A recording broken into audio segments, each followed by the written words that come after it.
Hello, and good evening. Welcome to Diego C. Palace. Today is an FA Cup fixture, the fourth round between Manchester United versus Leicester City. Welcome to everyone. Hope you're all doing well. Hope you're all having a wonderful Friday evening. And I want to thank everyone who popped in earlier on during my very first morning show. Earlier on this morning from 10 o'clock onwards, although I did finish at 1 o'clock. So it wasn't just a morning show. Thank you very much, anyone who's watched it. And if you haven't, go and check it back on playback. But it was a good new experience doing a morning football show, and I hope to do many more as time comes by. But tonight, just want to say hello to everybody. Hope you're having a wonderful Friday. FA Cup fixture between Manchester City. If you are new, please subscribe at Palace and please hit a like. Help me get to 5 likes in the live stream tonight, if you could. And also in the description, I have placed the lineups. I'm just going to get everything up and running so I'm ready for the match. Let's have a look. That looks okay. Where's my little headphones? Oh, see, I had everything ready, everything in place, and I can't find my headphones. I know the headphones for the things there. Let's do that. And let's do that. Let's try and find. Where's the headphones at? I can't find them. Please. Good evening, Steve. I hope you're well. Big up to you. I hope you're good and go. Looking forward to tonight's fixture. I'm trying to find my headphones. I had them somewhere. I was organised, and now I am no longer organised. Just a second. I just got to go and find it. Over somewhere. Oh, here you go. Oh, dear. Right, here we go. I found them. Please hit like and subscribe at Diego C. Palace if you are new. Just move this along there. And right, what else have we got here? So good evening, Steve. I hope you're well. Please help me get to 5 likes in the chat. What I'm going to try and do first, before anything else, is just check that the sound and the view all looks okay. And big up to Steve. He's already put a comment in there. Let me just check that my thing looks okay. I'm just checking the sound and the view. But big up to Steve. He says I will watch the Hibs match. Oh, I didn't do a prediction after that for that. 15 minutes until Manchester United kicks off. Yeah, right, quickly. I'm going to do a prediction for Hibs. Let me just check. Who are they playing? And that's so I'll go United, I think, or something like that. No, it's United, and it's in the 5th round of the Scottish Cup. I'm going United 0, Hibs 2. There you go. Hibs are going to probably go and lose now. I always jinx them. Right, it looks okay there now. The live stream. So let's just put that there. Oh, what's happened there now? It's doing some madness.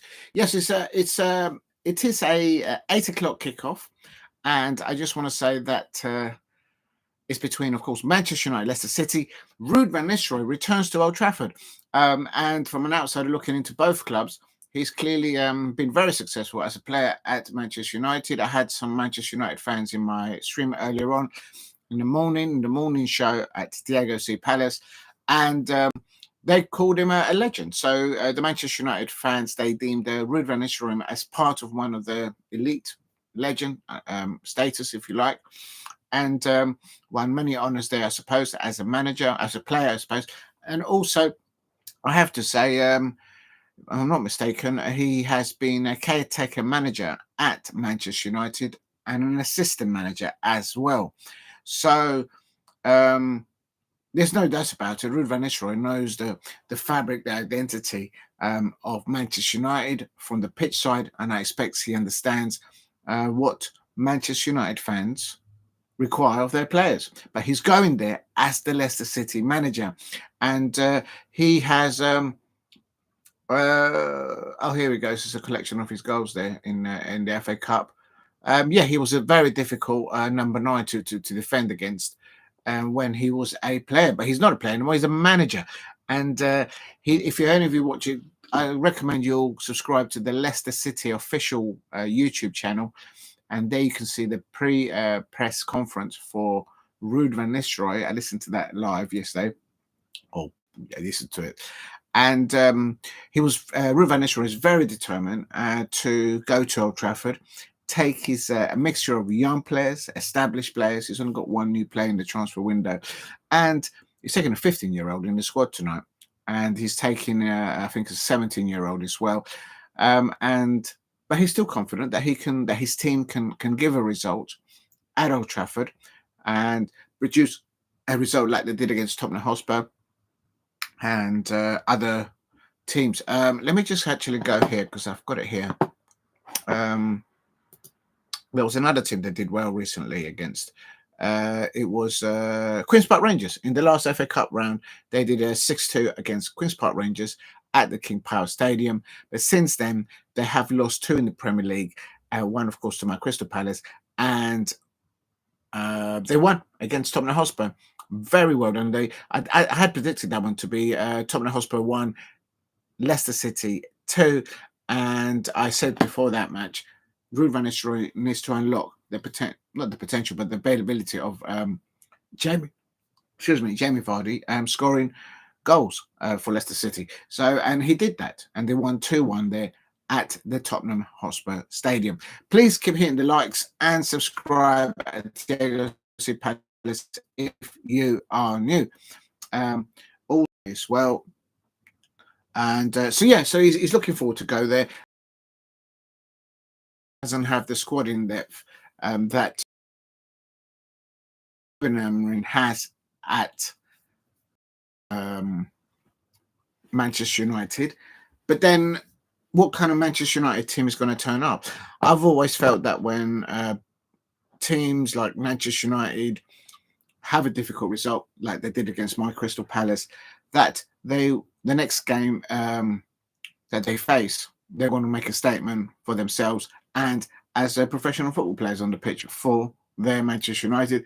So they should be focused. They should be determined. It's a very cold, windy day across the UK. So the weather's going to affect both players.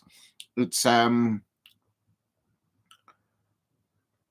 the players of Manchester United need to remove that gloom, that cloud over Old Trafford at the moment and get a win over Leicester City. But make no mistake about it, the Leicester City players will be up for it. In the description, I have put the lineups. Before I do that, I'm just going to mention here, Steve ROC mentions Hibs did lose to IR in Hampden in the League Cup semi-finals 2002. And then Rangers beat R 4-0 in the final, and Rangers beat R away in February 2018. So there is some history between those two teams. But Hibs are turned around the corner in the Scottish Premiership. I can't deny them, and they're climbing up the middle of the table, the Scottish Premiership. But of course, this is the Scottish Cup now. They are performing tonight. They're away at Argyle. Is that how you play it? Pronounce it Argyle. Argyle United. I think that's how it's called. Right. Back to the lineups here. Right. Oh yeah, I have actually put the lineups. I've got a new little table in front of me, so I don't have to keep leaning forward. Please keep hitting the likes. Help me get to 5 likes if you can in the chat before kickoff. That would be wonderful if you could. Please hit the likes. It helps attract new subscribers. And if you're new to the channel, please subscribe at Diallo Palace. Earlier on today, I did my very first morning football show from 10 o'clock onwards on my channel. And massive thank you to everyone who contributed their early goals. I actually finished at 1 o'clock. It was supposed to be only the last 1 minute. And then discuss this fixture which is tonight, Manchester United versus Leicester City, a bit of Ruud van Nistelrooij, a bit of a Ruben Amorim. I also discussed the previous two fixtures in the League Cup. Of course, Newcastle United versus Arsenal, where Newcastle United pounce on the Arsenal Mikel Arteta process and their players. They humbled them, in putting it mildly. And also the other fixture, which was last night, Liverpool versus Tottenham Hotspur, where there was a lot of youngsters playing for Ange Postecoglou there. So it sounds like Air United. Oh, like Air United, air, like air dry. Thank you. Yeah, I thought, okay, thank you. Air United. Air. I can't do the Scottish accent, so I'm not going to try and attempt it, but Air United. And big up to you, Steve, for doing that. I think it's always well to spell the name of the football clubs and to pronounce them well. But yeah, my prediction there is Air United 0, Hibs 2. I think Hibs are going to go and lose now. I haven't jinxed it to them. Big up to them. Right, kickoff is in about 25 minutes. Please keep hitting the likes. And if you're new to the channel, please subscribe at Diego C. Palace. And earlier on in the morning show, the morning football show at Diego C. Palace, which I started at 10 o'clock and was the first one this morning, I also discussed a bit of transfer. Some players at Crystal Palace, if you look at the thumbnail, Daniel Munoz is now rumoured to be talked about. The Manchester City fans and also the Chelsea fans, they've come in for Daniel Munoz, and I'll go, just give me a break. And so it's just one day. Tomorrow it will be Jefferson Lerma, and then it'll be somebody else the next day. It's just, but I'm just saying, come the next transfer window at the end of the season, we're not going to have any players left at Crystal Palace. But of course, the club is responsible to progress the playing careers of the existing Crystal Palace players. But it's like, come on, just let me have a little rest on the transfers. And right, I'm going to go into the lineups. Of course, we've got Manchester United versus, I've put the lineups in the chat, and not in the chat, in the description. So now what I'm going to do is I'm going to put it in the, I'm going to figure out how to do it. Right, that's better. Let's just move that over there. And I'm going to put it in the chat. Please keep hitting the likes. The likes help attract new subscribers. So if you can hit likes up there, it'd be really nice if you could do so. And if you're new, please subscribe at Diego C. Palace. As Onana, I was surprised to see Onana back in goal today for this fixture. I thought they might rest him. And but no, Ruben Amorim has gone for Onana in goal. Why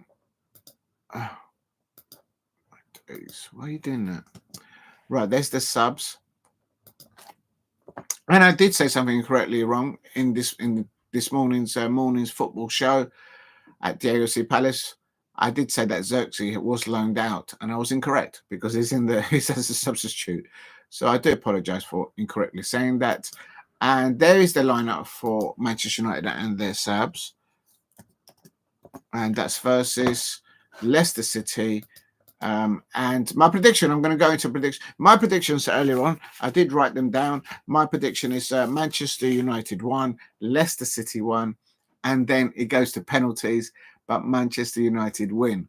As you can see in the description, I haven't put any VAR referees because there is no VAR referee. It's just the referee, the two assistant referees, I call them linos still, and of course the fourth official. So let's hope they haven't become too accustomed to utilizing VAR, because tonight they're not able to use it, even though they're at Old Trafford. I think the fact that they're in a stadium that can operate the system, why not use it? But maybe it's not as simple as that, because obviously it's dealt with in Stockley Park, obviously, so you have to man the staff there, etc. Right, this is the Leicester City lineup and their substitutes. This, of course, is Ruud van Nistelrooij, and Ruud van Nistelrooij. That's wrong. I spelled that name wrong. Oh, Lord. If you're new to the channel, please subscribe at Diego C Palace, and also hit like. Help me get to 5 likes. It'd be wonderful if you could. And there we go. Yes, please keep hitting the likes and subscribe at Diego C Palace. And what's going on here? Is that working? That looks okay. Let me just refresh that one down there. Right, in the lineups, we've got, I'm sure everybody knows. What I'll do is I'll put it in the, oh my God, before I talk about the lineups, I've got 20 minutes. So I've got time. I'm going to put the names of the managers in the chat in case somebody doesn't know. It could be that somebody out there doesn't know, and there's nothing wrong with that. So I'm just going to put, of course, it's Ruben Amorim, who is the Manchester United manager. I don't think, have these two faced each other in the Premier League thus far? I don't know, and I don't know what the outcome was. But what I do certainly know is that Ruud van Nistelrooij is no stranger to Old Trafford, either as a player or as a coach and as a manager. And I think he's doing remarkably well at Leicester City, considering the lack of purchases in the January transfer window for him, and also at the beginning of the season, and also so it is what it is. He's gone with Jordan Ayew. I will go into the lineups in a minute. And have they spelled Van Nistelrooij correctly? That means I've been spelling it wrong all this time. Right, that's the Leicester City manager. Is Ruud van Nistelrooij. Of course, he's from the Netherlands. He grew up and learned his trade as a player at PSV, and he's trying to establish that knowledge that he earned as a player at a very good PSG side back in the day when he was a youngster, and he's trying to install that within the youngsters at Leicester City. I recommend any of you, even if you're not a Leicester City fan or a Manchester United City fan, Manchester United, I'll do slip of the tongue. If you're a Manchester United fan or a Leicester City fan, go to the YouTube official channel on Leicester City and you'll see the live pre-match conference. And he spoke very humbly, Leicester City manager Ruben van Nistelrooij, of his current squad at Leicester City, how he expects them to perform against Manchester United, and furthermore, his respect to his former employees and former club that he played for and managed at, of course, Manchester United. Right, there's the... I'm just going to put this down here on... I'm putting it also in the description because it could be there could be some people out there that are not aware who the managers are. So there's nothing wrong with that. Van Nistelrooij. Yeah, you see, Steve, that you know how you spell Van Nistelrooij? I always spelt it like that. But where I've just got it, they've spelt it with OOIJ at the end. It's obviously in the Netherlands, the language there, they use the vowels differently to the grammar in English. So I've been spelling it wrong all these years, unless someone's made a mistake there. So I've like no idea. The only way I could do it is basically just Google it and go to his Wiki page or something like that. But Steve Harris says Vin Rannis want to get one over his former club. Did beat Spurs 2-1 away. That's right. I did mention that earlier on. They did well against Spurs, and they also did well in the previous FA Cup fixture against Queen's Park Rangers at the King Power Stadium. So they would want to replicate those two performances. And the key for Leicester City is Jamie Vardy, and he's not even on the lineup. Right. So I'm just going to have a little bit of avocado. Got the old trusted KFC salt. If you know, you know. I wonder if one day I can eat the takeaway while I'm watching the football. Remember, you can eat and drink while you watch your football. Just definitely enjoy your food, enjoy your drink. Oh, I haven't poured my drink. Let me just pour myself a little drink here. And what's going on here? Everything's going on. I'm getting messages. Let's have a look. All right, let's have a look.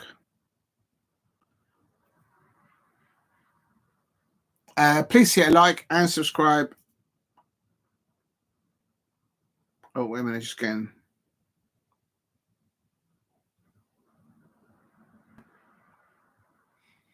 And if you can, please subscribe at Diallo Palace. Help me get to 5 likes. And if you can, help me get to 2,000 subscribers. Thank you for all the subscribers thus far. And what I'm going to do is, we're about 15 minutes away, so we're not doing too bad on the... What I'm going to do, actually, is I'm going to save the power on these things for the match itself, because I am going to need that. Okay, so let me just make sure this is all up and running.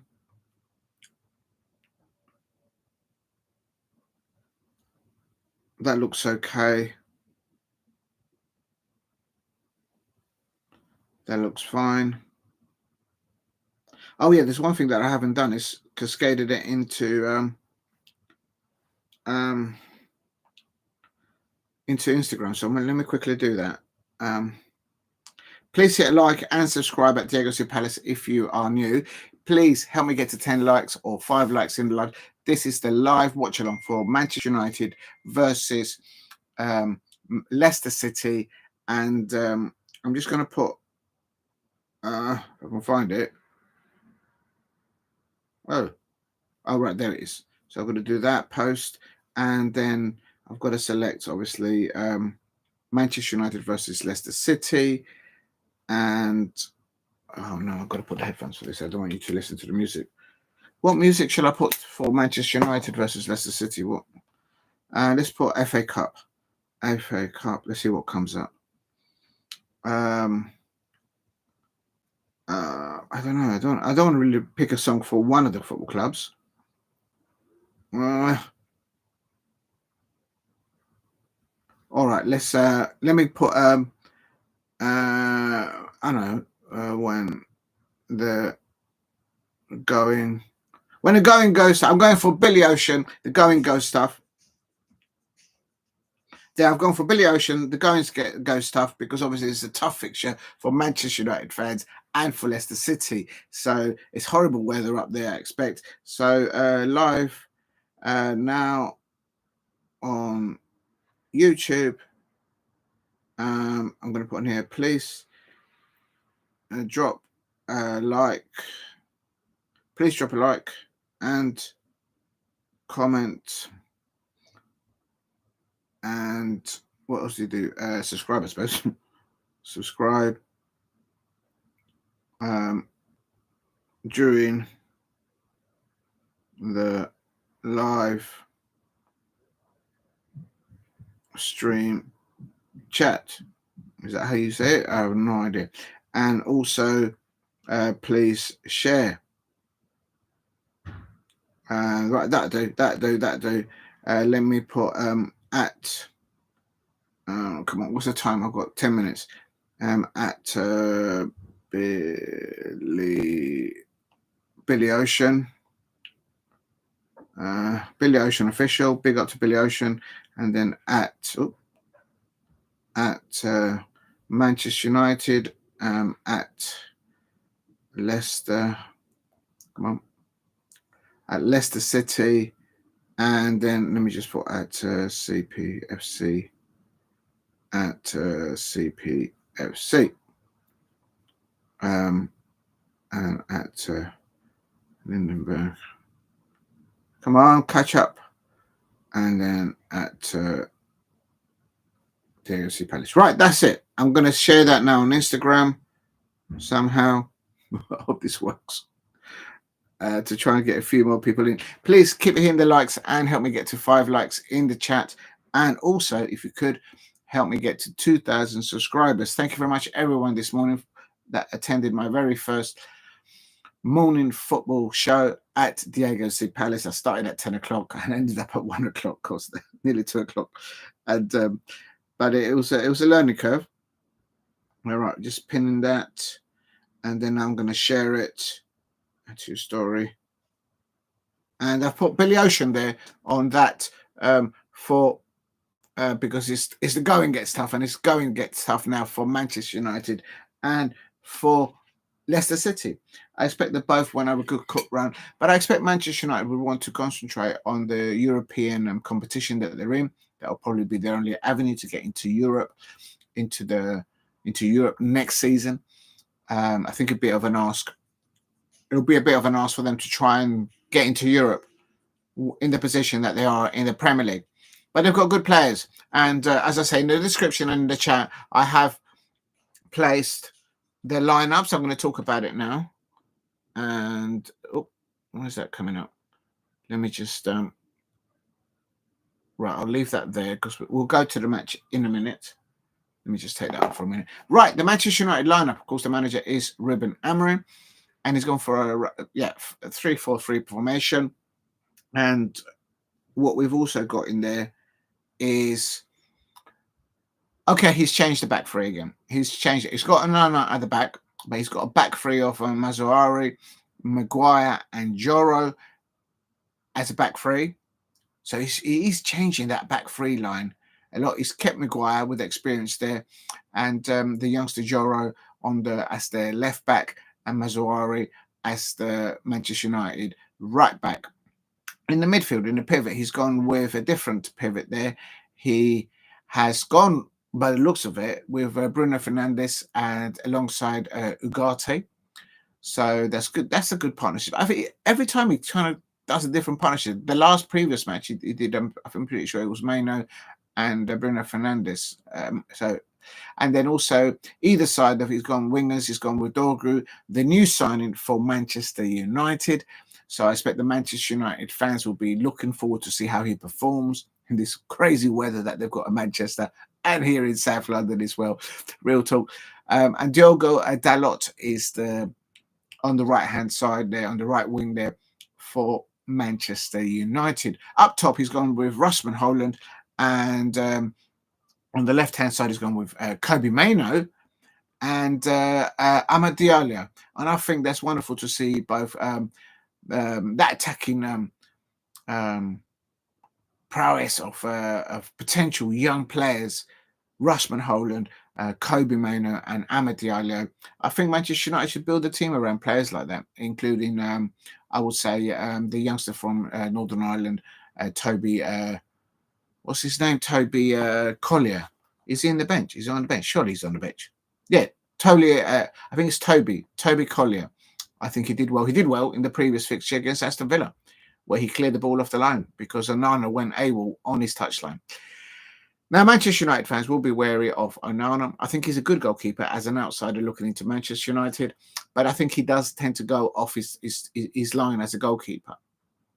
And he doesn't need to. Just stay on your line, stay on your goal, and position yourself as best as possible, and just do your job. Let your defenders in front of you, the back three, do their job. Let your two midfielders that are working in the midfield, in the pivot, in the midfield for your side, protect your back line, and just stay in your goal. But sometimes Onana does go a bit AWOL off his line, off his goal line. And had it not been for Toby Collyer versus Aston Villa, Manchester United would have drawn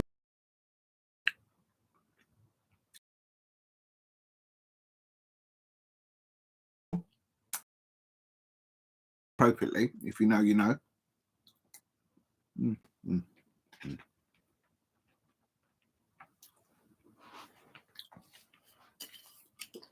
Got some organic carrot juice. Big up to everybody there. Good evening. I do apologise. I'm eating away here, enjoying the football, and I've totally forgotten. And ST says, want to be Spice Girls. They want music from the want to be Spice Girls. Actually, I'm going to bring up the song in a minute, and I'll sing a bit of the Spice Girls for you since you brought it up. I don't know. This ST gets me doing things that I don't normally do in my life, like real talk. But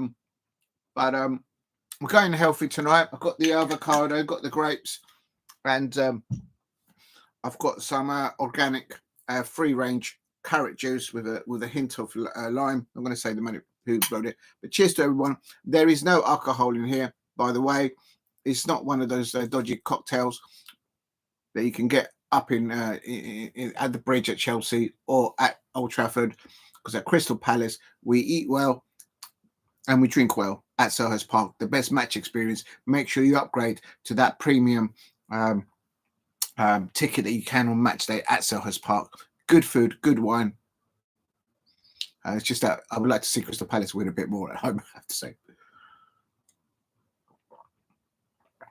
Big up to ST there. Yeah, it is Friday night. Friday night. Right, you were talking about the Spice Girls. I've got 5 minutes. Let me bring up a song here about the Spice Girls. I don't know if I've ever sung to the Spice Girls, so let's just bring up YouTube on here. Let's get the Spice Girls. Let's get the gear. Spice Girls. Please hit a like and subscribe at Diego C. Palace and my Spice Girls. And who we got here? I'm not even subscribed to them. Wannabe. I don't think I've seen to the Wannabes guys. What other songs do they do? That's oh my god, I can't sing to the Spice Girls. Can I?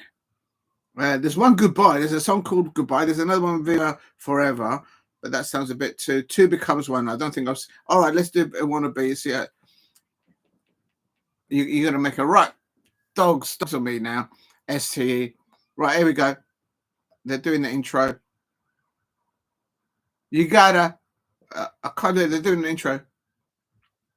Do we really want it? Tell me what. I can't do it. I know. If you want my future, to forget my past. If you want to get with me, you better make it fast. Definitely one of these.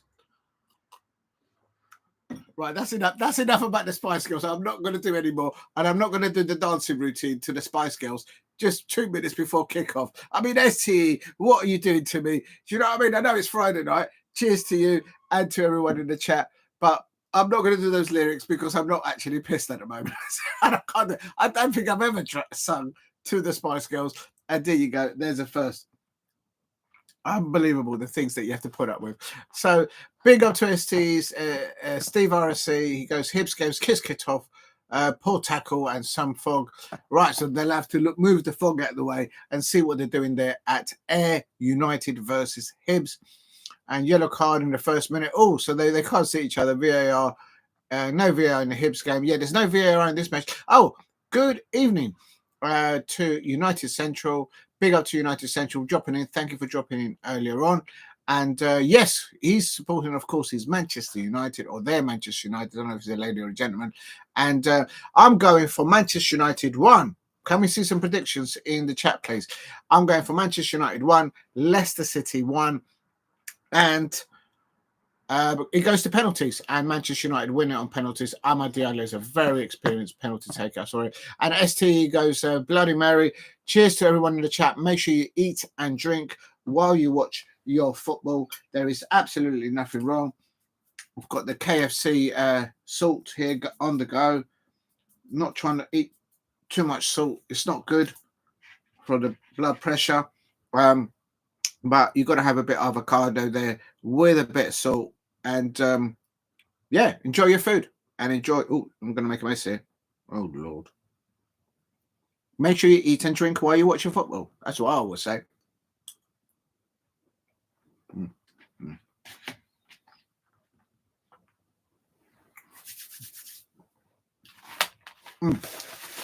Right. Bloody Mary goes there. And that wasn't bad, Diego. I'll do a better job. Maybe at halftime I do it, but it's very difficult to sing along the Spice Girls because one, I've never done it before, and two, maybe if I've been drunk a bit here and there, I might have done a little bit of the jiggy to the Spice Girls, but I can't really remember the last time I did that, to be honest. Real talk. I'm not a performing seal, you know that. Palace can't underestimate Doncaster, especially away. Listen, Steve. Listen. No, we should be all right, but we have got injuries. Eddie Nketiah's twisted his ankle yesterday in training. Christopher Richards is coming back from. Chris Richards is coming back from. I think he had a bug or something. So we're going to wait and see at the weekend. Oh, ST has gone for Manchester United 3-0. Do you know what? The fact that the fact that Jamie Vardy. Do you think Jamie Vardy's in the VIP box at Old Trafford next to the VIP box of Wayne Rooney? Can you imagine the scenes? Right, here we go. The match is about to kick off. Let's stop talking about the Spice Girls and Jamie Vardy and versus the Wayne Rooney sort of situation there in the VIP boxes. Let's focus on the match, and almost a goal for Ayr United. Right, let me just get the oh.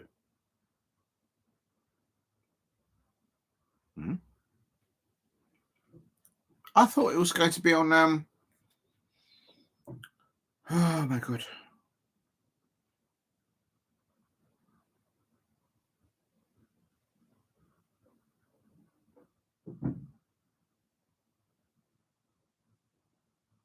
Am I missing something or what? There it is. FA Cup. It has kicked off. It has kicked off. It's still 0-0 between Manchester United versus Leicester City. My prediction is 1-1 into penalties. Please keep hitting the likes. Help me get to 5 likes in the chat if you could. That would be wonderful. And here we go. Big up to everyone in the chat. And let me just place that there. Is that on 100% already?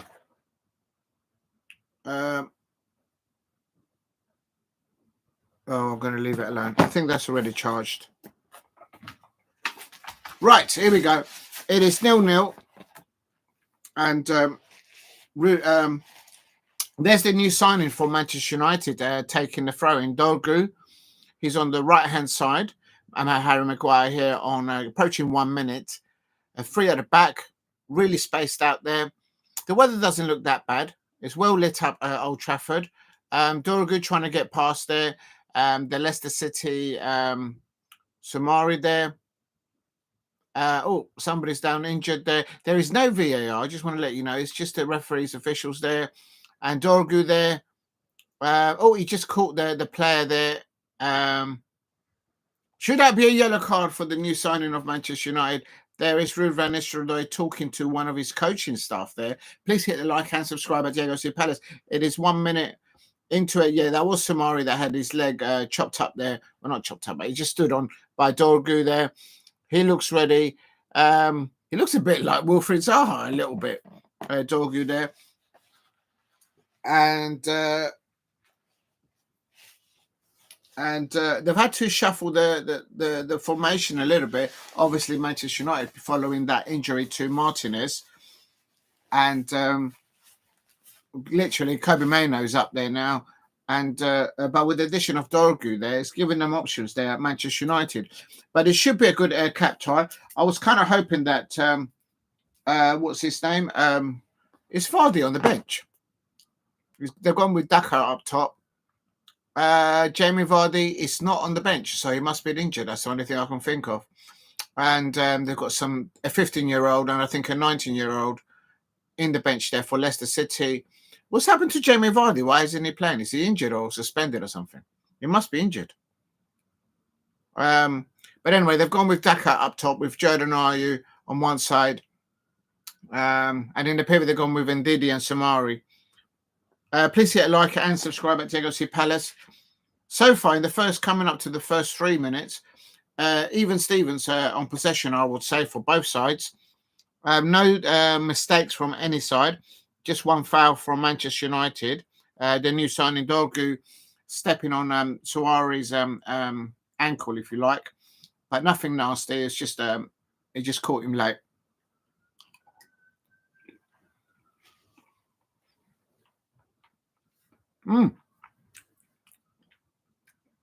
Here is Leicester City in the Manchester United half on the right-hand side. Please hit a like and subscribe at Diego Palace if you're new. Help me get to 10 likes if you could. That would be wonderful tonight.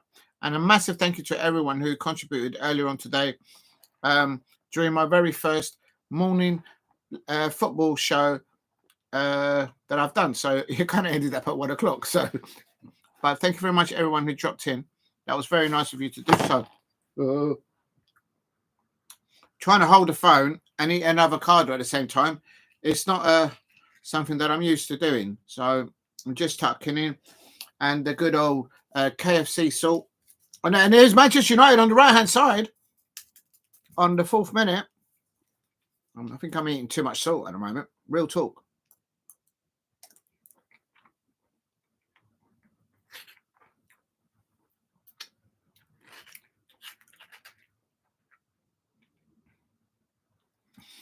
I've got a feeling that there's a bit more of intensity in the forward play by Manchester United players, because they certainly didn't produce that against my Crystal Palace side. I mean, here's Leicester City now on the left-hand side, and Dorgu in the penalty area, but he's shielded out there by Yoro, I think it was. Yeah, it is young Yoro. He's growing into a very good defender, Yoro there. I think Manchester United should keep looking after him and keep playing him. I think he looks a good defender there. He's not the finished article by any means, given his age and his experience, but he's doing very well back there. I think that was a good buy there by Ineos, I think. Although I better not mention that name with Manchester United fans probably listening. They don't like Ineos very well much, but it is what it is.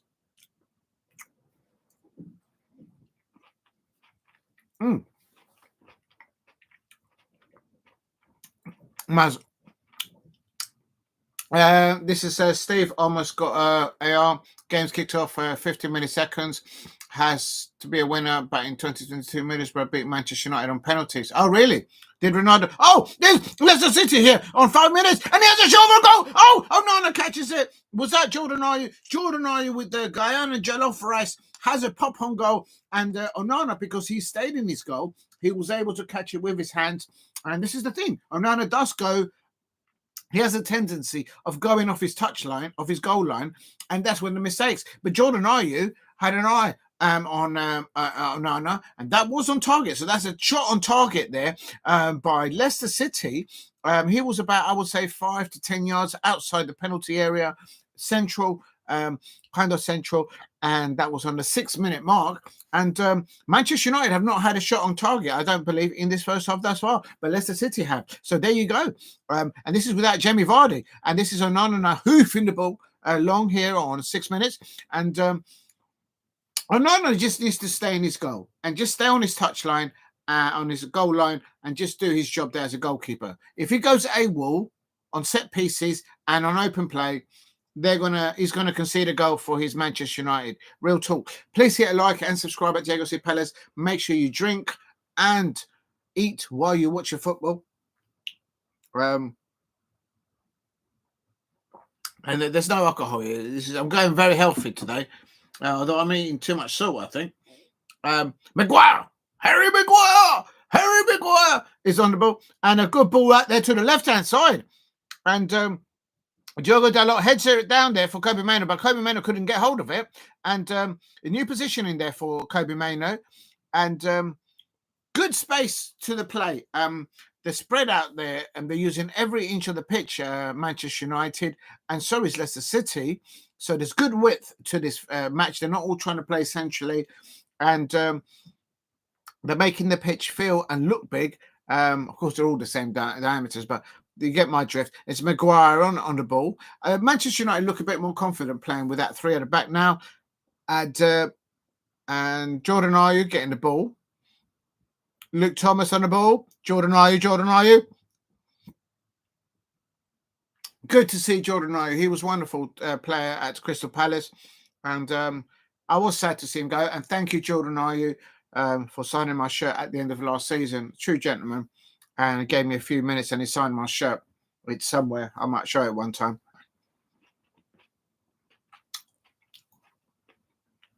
Please, if you're new, please subscribe at Diego C. Palace. Help me get to 2,000 subscribers. And if you can, drop a like and a comment if you like. Ndidi on the ball for Leicester City on 8 minutes.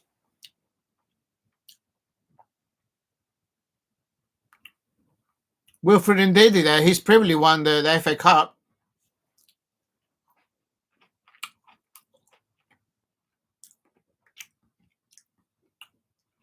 Right, we're coming to the 9 minutes. And for me, it's even Stevens, a possession. Leicester City have had a shot on target. That was Jordan Ayew on about 6 minutes, and Onana catching the ball with both hands. And there's a ball now to the right-hand side to the new signing of Manchester United. Good touch there by the Manchester United new signing. And he's had his pocket picked, and And Ugarte floats the ball there, and Leicester City goalkeeper Hermansen catches the ball well. But that's a good play there from Manchester United there on the right hand side there for Manchester United there with Dorgu and Diallo attacking the left side of Leicester City, of course. Now Leicester City are moving the ball over to the right hand side. That will be that's the Cordova-Reid and Ndidi on the ball. Ndidi and the Leicester City centre half switching the ball over to the left hand side. Good football, good passing by the Leicester City players. Good press by Manchester United, but they're not able to get the ball off him. There's a mistake there by Leicester City here, coming on the 10-minute mark, and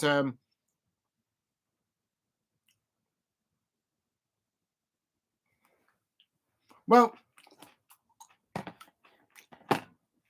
I suppose if you're a Leicester City fan, you'll be saying, well, they haven't conceded 2 goals in the first 5 minutes, and they're now 10 minutes and they haven't conceded a goal.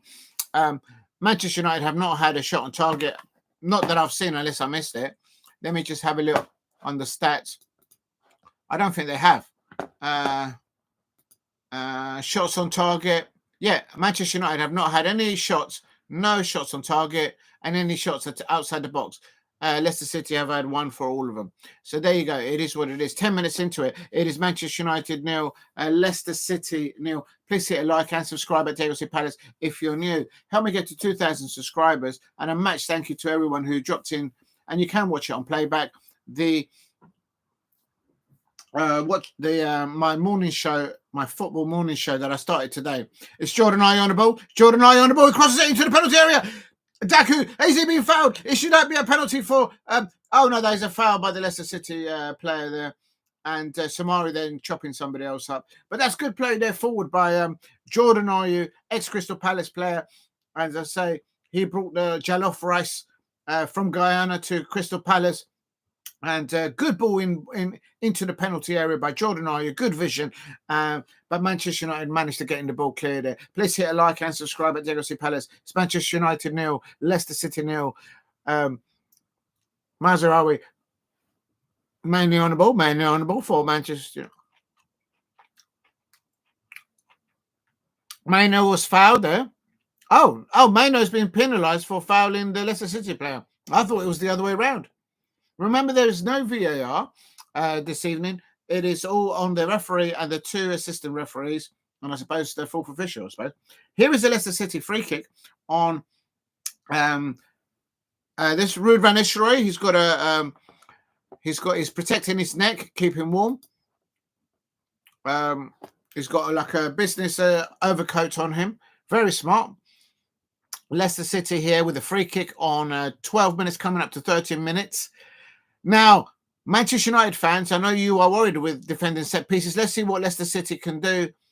And no, that's a bad free kick. You got to beat the first man. That's a poor free kick there from Leicester City. You got to get it on the heads. You literally hit the sort of knee level into the penalty area. That was a waste of a free kick, and they should have done better with that, in my opinion. To the extent where they could have challenged Onana to make a save. But here's Leicester City still with the ball on the right-hand side. Justin on the ball for Leicester City. That is Faes. And that's back to Hermansen. Oh, Leicester City, the back pass. And they nearly considered a corner there. Panic stations at the back. This is the thing with Leicester City. Bad, not concentrating at the back. And Ruben van Nistelrooij giving instructions there from his technical area. Please hit a like and subscribe at Diego Palace if you're new. Manchester United 0, Leicester City 0. And my prediction for this one is a 1-1 and then going to penalties, with Manchester United winning on penalties.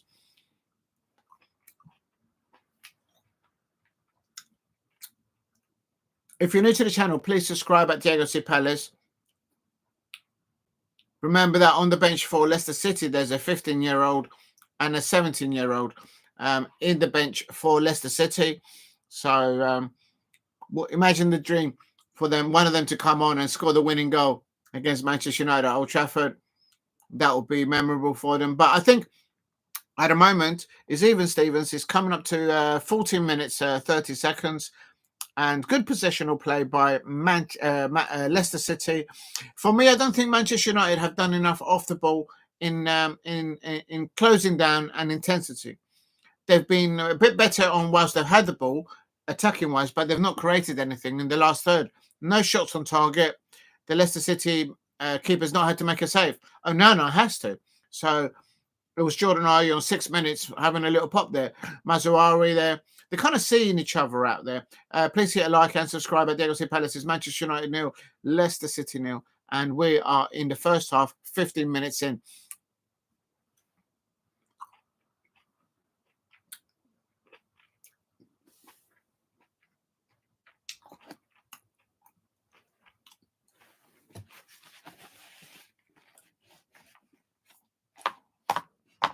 Right, here we go.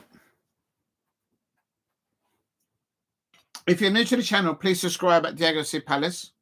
What did I do with the other bit? Oh, it's over there. Just going into the other half of the avocado. Remember to eat and drink while you watch your football. Oh, hello. Ruben Amorim with a double jacket on. He's got like a bomber jacket on. Giving instructions there. This is Leicester City there on the halfway line, pressing high the Manchester United sides into the players into their half. Sit.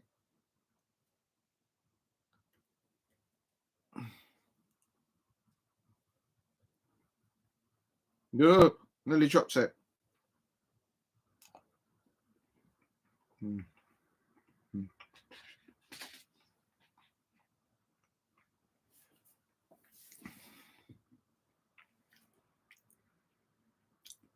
Diogo Dalot swatching the play.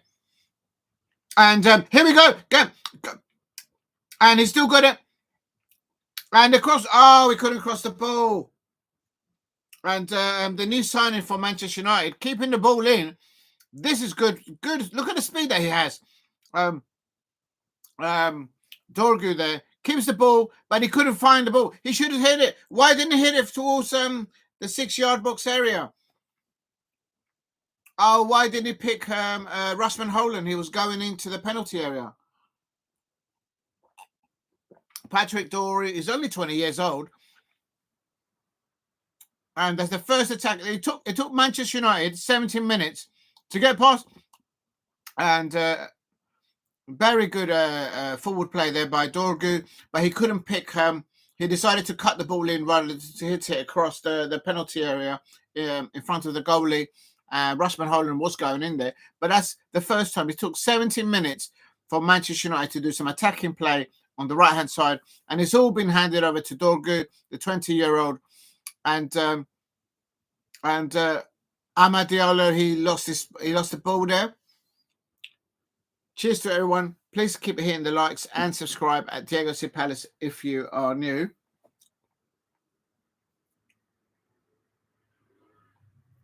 I think this match needs a goal. So open it up a little bit, but it's fair play to both sets of players there. 18 minutes in, Manchester United 0, Leicester City 0. Maguire away, hitting the ball away there. And Leicester City keep holding the ball. Ndidi there holding the ball and passing it there to his centre half. Jordan Ayew back to the Faes. And Jordan Ayew is going to space into the Manchester United penalty area. No, the penalty area in the Manchester United half, and then he cuts it back to the midfielders. Back to Jordan Ayew on the left-hand side here. Jordan Ayew is getting a lot of the ball, I have to say. Please hit a like and subscribe at Diego Palace. It is Manchester United 0, Leicester City 0. Instead, it's taken 17 minutes for Manchester United to create anything of attacking ways. Down the right-hand side, the new signing, Patrick Dorgu, very good player there, only 20 years old, but he's the only one who's created anything on the right-hand side. Early doors, Jordan Ayew on 6 minutes had a pop on the Manchester United goal, but Onana did stay on his line and he caught it. But that's apart from that, there's no other goal attached. And a lovely little back heel there by, I think that was the Cordova-Reid for Leicester City. And now Manchester United have got a minute break here. And it's Hojlund. 1 against 4. 1 against Hojlund. Oh, to Diallo with Patrick on the overlap, but he cuts in. Diallo, he cuts it into Mainoo. Diallo adds to the new signing, Patrick Faes. This is good football by Manchester United. And this is, referee. He's just chopped up the new signing of Manchester United. Good positioning there by Patrick Dorgu. You know what? He looks a good player. If Manchester United fans are already chucking Patrick Dorgu underneath the bus like all the other players they chuck underneath the bus, I'll take Dorgu anytime. Now, I'm sure they're not doing that this early, but you never know with Manchester United fans. But here's a free kick now. Real talk, though. It's not what I say. It's what they say. It's what I've seen. Anyway, let's get back to the match. 20 minutes in, there's a free kick. Bruno Fernandes. I've not heard Bruno Fernandes on the ball a lot, I have to say. It's all been a Patrick Dorgu and Diallo on the left-hand side. But this is Diallo and Bruno Fernandes over the ball. It's a free kick. It's in line with the penalty area of Leicester City, but it's out towards the flagpole. And it looks like Bruno's going to take it. He's got his arm up.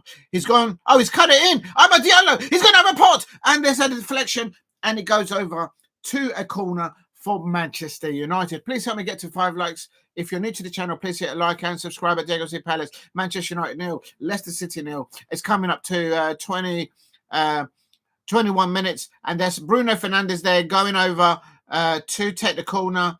Ruben Amorim is chewing on his chewing gum in his seat, in his dugout, behind that famous brick wall. And the referee's having a word with the players. Please keep hitting the likes and subscribe at Diego C. Palace. It's a corner set piece. Can Manchester United score from a set piece? I can't remember the last time that they scored from a set piece. I know when they've conceded from set pieces. But anyway, and this is Bruno Fernandes on 21 minutes. And get it to the back post. No, he's gone for the near post. He couldn't even beat the near post. It's Bruno Fernandes. Cross it. And he goes, and Patrick, back heel there by Patrick. And there's a shot. Oh, what great vision there by Diallo. There's a good link-up play there with Diallo and Patrick Dorgu, the new signing for Manchester United. There's Diallo to have the vision there in the penalty area. He back-heeled it. He knew that Patrick Dorgu was coming in behind him, completely outfoxed the Foxes, and Patrick Dorgu having a shot, but the ball was always rising. Good link-up play there by the youngster Diallo and Dorgu there with a lovely little back heel in the penalty area. Very juicy, very tasty little back heel from Diallo there in the Leicester City penalty box area.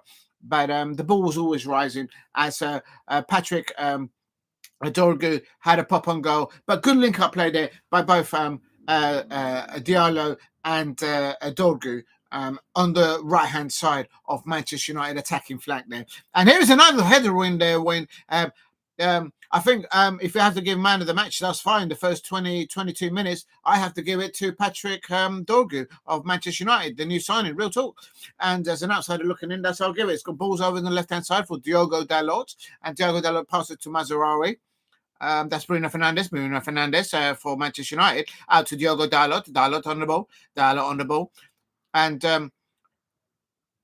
this is Mainoo coming in a bit deeper now, moving the ball over to Yoro on the right-hand side.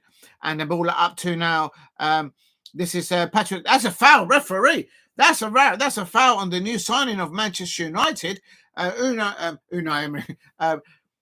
Ruben Amorim on the Manchester United dugout, pointing it out. Referee, where are you? Please hit a like and subscribe at Diego C. Palace on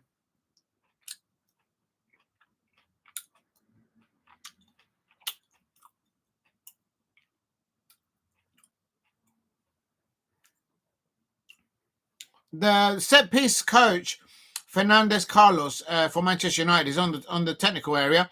And then Fernandes, and the ball, juicy.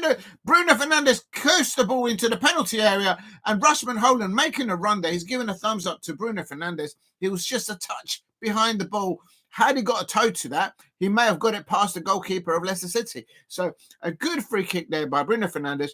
But Hojlund just a little bit off it. And he couldn't get his toe poked into it. And there's There is on the left-hand side. That's the new signing.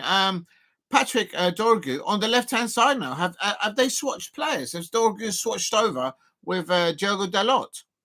Something's happened there. Unless I'm not. Oh no, that must be. I do apologise. That's probably Kobe Mainoo. Please hit a like and subscribe at Diego C Palace if you are new. I can't lie. The new signing, Patrick Dorgu, he does look a bit like Wilfried Zaha sometimes. His facial expression. And this is Jordan Ayew on the left-hand side in the Manchester United penalty area. He's allowed to go into plenty of space. He cuts it back. Jordan Ayew playing forward there. And Leicester City still on the ball. But it goes out to a throw-in, I think, to Manchester United. So that attacking play there by Jordan Ayew and Leicester City comes to nothing.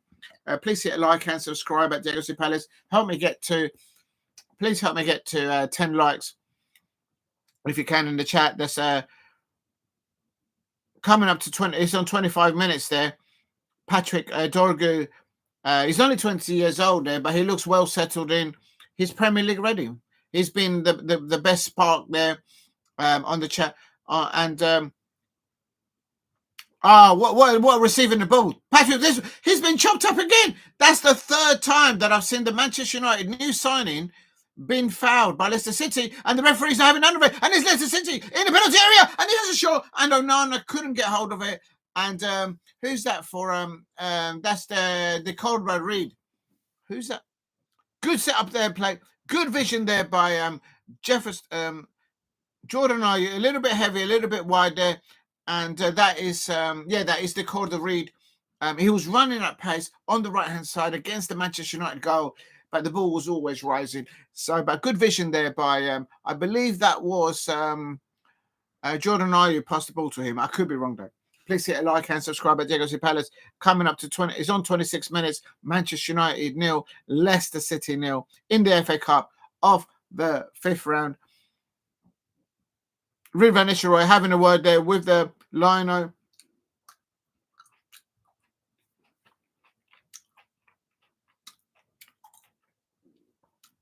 Of course, Manchester United fans will be accustomed to seeing Ruben Nistelrooij at Old Trafford, not just in the technical area, but obviously on the pitch. So, but I'm sure the Manchester United fans would want their side to win. Big up to Steve ROC. Oh my God. Big up to, I missed the comments. I do apologise. I've been eating my grapes and not paying attention. Steve ROC said it has to be a winner, but in 2022, Middlesbrough beat Manchester United on penalties. Oh, I read this one, and Ronaldo missed one. I think I remember that one, but not exactly. Diego on his day job. I get a big up to STE. Boom, boom, boom. Mateta's in the room, and he's not for sale. You can't have him, and you can't have Daniel Munoz either. It's Chelsea fans. Get out your grapes and avocados. Big up to you, man. Make sure you eat and drink while you watch your football. Fresh and dandy. Yes, right. I've already got rid of all the extra fat. It's all carbs. I don't have to do cardio anymore. I'm just going straight onto the weights now. Real talk. I'm ready. This is a Crystal Palace fan here. I'm ready for the rest of the Premier League. And this is Leicester City. He has picked Kobe Mainoo's pocket there, and he's an attacking, but there's no attacking threat there on the right-hand side. Manchester United defend that well. And Avocados is so right. It will have you shouting, "Blimey, that's handy." Real talk. Listen. This is proper. This is proper avocado. Real talk. And I've got the good old KFC salt there to just get a little bit of seasoning. I think I've been eating too much salt lately, so I'm a bit hyper. It's not good to have too much salt in your blood level. So that's what I say to people. Make sure you drink healthy carrot juice and with a bit of lime. This has not got any alcohol, unlike STE suggested earlier on.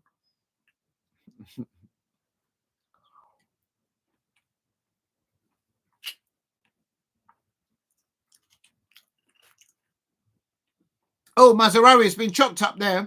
Scissors tick. Caesar action by the Leicester City player. Still no yellow cards. I'll tell you what. If the Manchester United fans, if they see the next foul and it's done by a Manchester United player and they get a yellow card, they're going to start getting fuming on this referee. Because literally, I've counted. I'm a neutral, and I've counted 4 if not 5 fouls on Manchester United players and no yellow cards. And I bet you the next foul will be made by a Manchester United player and they'll get a yellow card. I'm not laughing. I'm just saying. And here is Mazraoui on the ball. Mazraoui on the ball. And Diogo Dalot there. He plays the ball backwards. Why does Diogo Dalot always play the ball backwards? Go forward, man. Real talk. And big up to their 1-1 versus Monaco, Juventus. 1-1 PSG Monaco and 1-0 to Juventus against and Hibs. 0-0. Big up to you, STE for Steve RFC. It's Jordan Ayew on the left hand side with the Jollof rice from Guyana. He's got the ball outside the penalty area of Manchester United. He's trying to whip it in. It's 2 against 1. He's got help. Thomas is crossing the ball into the penalty area, and the Manchester United Mazraoui gets the ball and he goes out for a Leicester City corner. Good defending there by Mazraoui there.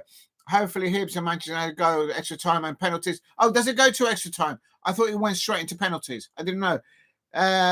Don't think I've ever tried avocado. Lord. SCE, if you've not put it in your mouth, put it all over your face. Real talk. Real talk. You'll have a baby skin in the morning. Real talk. Listen, STE, if you're not chewed on an avocado, make sure STE, since you've not had an avocado before, make sure you do not eat the pip, okay? Don't eat the seed in the middle, right? That's not for chewing, all right? It's that's just for display.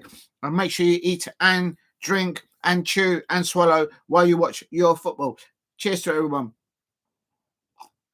Please hit a like and subscribe at Diego C. Palace. It is a corner here for Leicester City on 31 minutes. Manchester United are terrible on set pieces defending. And Manchester United did not defend that set piece very well. And Manchester United fans, they know how vulnerable they are on set pieces. And this is no one attacking the ball, then landing on it. And there's a very good whipped in corner. This is Patrick Dorgu for Manchester United. It's not raining at Old Trafford, but there is a cold wind floating around. It's a very cold evening up in Manchester. And Patrick Dorgu, he looks a player. I think in the first half, man of the match is Patrick Dorgu. Oh, that's good. That's good football there by Bruno Fernandes. He's switching the play, and the man on Fernandes there on the ball, and it's Diallo, one-touch football. Kobe Mainoo, why is he giving the ball away? And he's turning the penalty area. And Kobe Mainoo, why did you lose the ball there? He was surrounded. Go into the goal, attack the goal, force the defender to make a tackle on you. Get yourself a penalty. Don't put the ball. There's this mentality of the Manchester United players to pass the ball sideways or backwards. You're in the penalty area of the opposition. Go at the goal. Go at the goal. Make the defenders make a mistake. Ask a question. I think that's what they need to do. A big up to STE. They've not had an avocado. Make sure you eat your avocado. Don't eat the pip. That's not good for you. You can't swallow that. It's not good for you.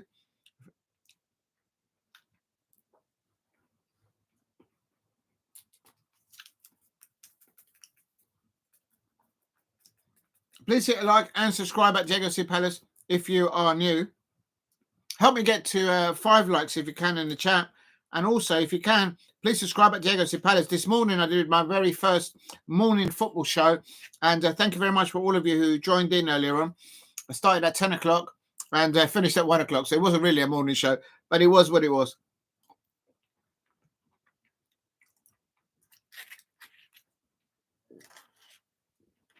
I hope to do some more later on.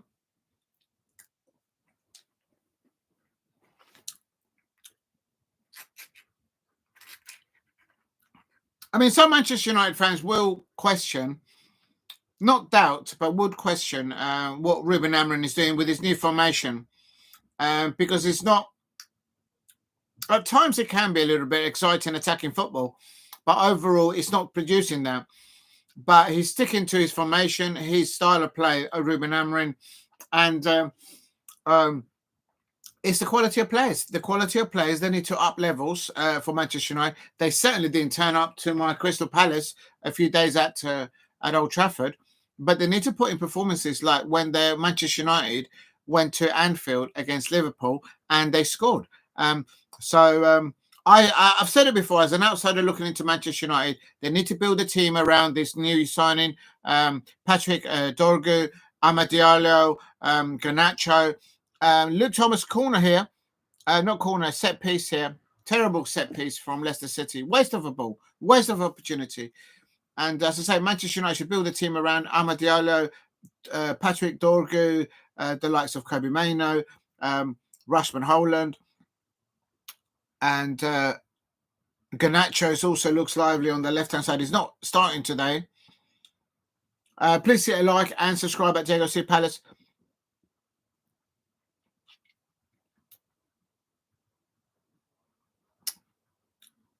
And I think the new signing for Manchester United, Patrick Dorgu, is not just settled into this match, into the, if you like, a Premier League fixture. That's not Premier League fixture, the FA Cup fixture. I'm giving him man of the match for the first half. Thus far, we're 35 minutes in. He looks like the only one with a spark there on the right hand side for Manchester United. Good link up play between him and Amad Diallo there on the right hand side there. I think that could be enhanced as they play together a bit more often in training and on match days. But there's not enough attacking play from Manchester United on the left-hand side, in my opinion. And there's not enough intensity from Manchester United whilst off the ball. They've got the ball now. And here is Mainoo passing the ball backwards. And the home crowd are groaning because Mainoo passed the ball back. But I can see what he's done. He's passed it back so the ball can be switched.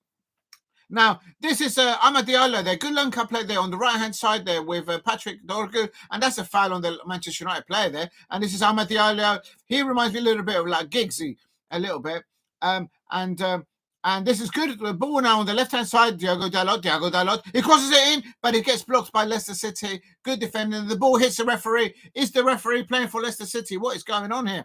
And then this is Maguire out to Patrick Dorgu on the right hand side, and he's whipped it in, and it gets defended, and Patrick Dorgu wins a corner for Manchester United. Please help me get to 5 likes in the chat. If you're new, please subscribe at Diego C. Palace. It is Manchester United 0, Leicester City 0. We're coming up to 37 minutes. I think this young lad, Patrick Dorgu, he looks a player. He is huffing and puffing now because he's been putting a shift out there.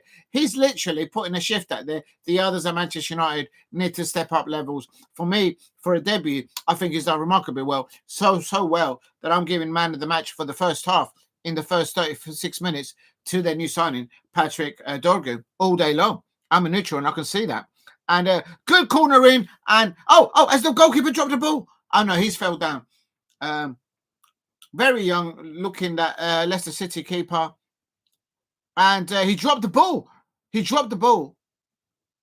Oh, he nearly scored an own goal, the goalkeeper. Please hit a like and subscribe. Manchester United nearly scoring there from that corner because the Leicester City goalkeeper got the ball in the air, but he dropped it. It hit his foot, and then the ball was actually going towards the goal, but he was able to gather it. So Manchester United nearly scored there. And big up to Steve RSC. Says, been poor from United if they didn't win. Big pressure on United. I don't want to say it's been poor, but it's not been good enough, I would say, as an outsider looking in. There needs to be more intensity whilst off the ball. Just press them. Like they need to do what they did to Liverpool at Anfield. They are capable of doing it, but they're just not doing it at the moment. And they certainly didn't produce it against my Palace. And this is now Mainoo trying to track back and making it difficult for Leicester City on the attack. And the ball goes into the penalty area. And again, the referee getting in the way. Manchester United gathering the ball in their own penalty area, passing the ball, and now to Yoro on the ball. And this is Patrick Dorgu passing it back to Harry Maguire in this as a centre half. And then now out to Mazraoui on the ball. He crosses it by this close down. This is the pressing. This is the high press that Leicester City. He prevented Mazraoui from passing the ball outwards. That was Thomas. And Manchester United are not doing enough of that whilst off the ball, in my opinion, as an outsider looking in. And that's why they've not even had a shot on goal. I don't think so. I know Jordan Ayew did have a shot on goal on the Onana goal at about 6 minutes into the first half. Please hit a like and subscribe at Diego C. Palace. Help me get to 5 likes if you can in the chat.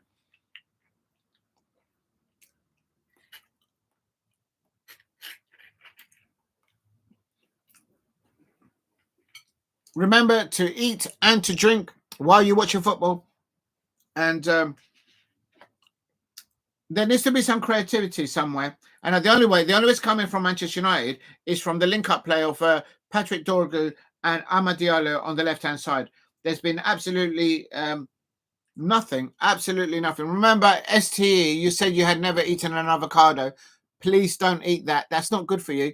If you eat that and then you go and do a number 2, it's going to be painful. Real talk. You're going to be sitting there on the bog going, oh, oh. You're going to be like that in the toilet. So STE, don't eat that. Okay, that's not good for you.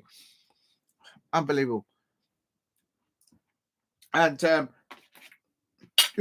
nearly dropped it. Please hit a like and subscribe at Diego Palace here with the KFC salt.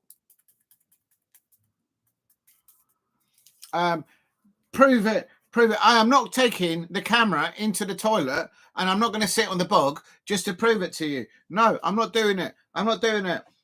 In any case, when I go there, I lay golden goose eggs. Real talk. I'm not doing it. You see, you're making me perform like a seal. I am not a seal. Listen, as a Crystal Palace fan, when I went to the bridge and I went to the toilet, I'm not going to say it. I'm not going to say anything. I'm not going to say I took the piss. I'm just saying we made sure that Chelsea dropped points. Look, you're taking, you're stirring it up. Stir it up. Please hit a like and subscribe at Diego Palace. Is still 0-0. It's Leicester City in the penalty area. Manchester United. It crosses it in, and there is a goal, and that is the first goal for Leicester City. I told you, Onana couldn't gather to the ball, and Leicester City have been eating the avocado. They had the avocado for breakfast, and Leicester City take the goal, take the lead on 41 minutes. Onana dropping the ball. And I tell you, Onana's confidence will be rock bottom now. And Leicester City, Ruben Van Nistelrooij has unlocked Leicester City attacking prowess on one attack there. Jordan Ayew with the jollof rice from Guyana. And this is the ball here now. One ball over the top of the left-hand side. Jordan Ayew holds the ball up. And then the Manchester United, Bruno, that's Ugarte losing the ball there. And then the ball cut back. And, Ugarte lost the ball. That's Ugarte's fault. And Onana, when the ball went into the goal, Onana was on his backside in the goal. I say no more. Look at this. The ball gets cut back. One touch. Onana saves the ball once there. And opened up. Onana on his backside. He managed to get a right foot. He's on his backside on the pitch. And then, and the number 14, what's his name? The lad there. The Cordova-Reid there, scoring there. But that all came from Ugarte losing the ball. And a quick thinking there. And it's this on 41 minutes, it's Leicester City. The Foxes, it's Friday night. Friday night for the Foxes night. And the pressure, I think that's a vital goal, a pivotal time to score about 3 or 4 minutes before half time. Leicester City won away up at Old Trafford. Manchester United need to wake up. They need to press the opponent off the ball. There's not enough intensity off the ball from the Manchester United players. Leicester City are passing the ball. They're looking like the better of the bigger club. Real talk. No VAR. Leicester City don't have to worry about that. Yes, Steve RSC. There's no VAR. And this is a foul there. The Manchester United home fans there, they don't look happy at their ground. Please hit a like and subscribe at Diego Palace's Manchester United 0, Leicester City 1. You could hear the roar. You could hear the chanting of the Leicester City away fans. They certainly turn up on their numbers at Selhurst Park. This is a free kick. Now, Jordan Ayew has the ball. Jordan Ayew there. And he's going to take the free kick, I think. Just take your time. Take it to the corner, Leicester City players. It is Manchester United 0, Leicester City 1. And that all happened because Ugarte lost the ball. And Onana, he did make one save with his left foot, but then he landed on his backside. And then it was on his backside. And the player in front of him just dinked it over him. Real talk. Here's Jordan Ayew with a free kick. Leicester City going to get another one. We all know how vulnerable Manchester United are on defending set pieces. Leicester City pressing up high there. I would bring on Garnacho And I mean, literally, Leicester City are struggling at the bottom of the Premier League, and Manchester United here.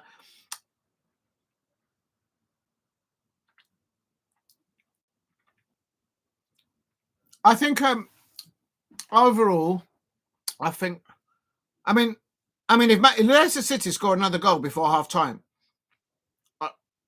I think they'll need to do substitutions. I would bring on Garnacho. I would bring on Collyer, and possibly even Casemiro at half time. You bet you at half time there's going to be a double substitution from by Ruben Amorim. And here is this is the best thing that's happened to Manchester United in this first half was the introduction of Patrick Dorgu. He was their man of the match in the first half. But that mistake from Ugarte there on 41 minutes and lovely cutback there. And credit to Onana, he managed to save the ball. He managed to save the ball with one of the right foot there. But and this Harry Maguire going like this. Please hit a like and subscribe at Diego C Palace. It is Manchester United 0, Leicester City 1. I think Manchester United players, they need to do more pressing off the ball. They have a bit more intensity about them. Exactly how they played against Liverpool. They need to start pulling that out of the bag now. They're not doing that. They didn't do that against my Crystal Palace, and we battled them 2-0.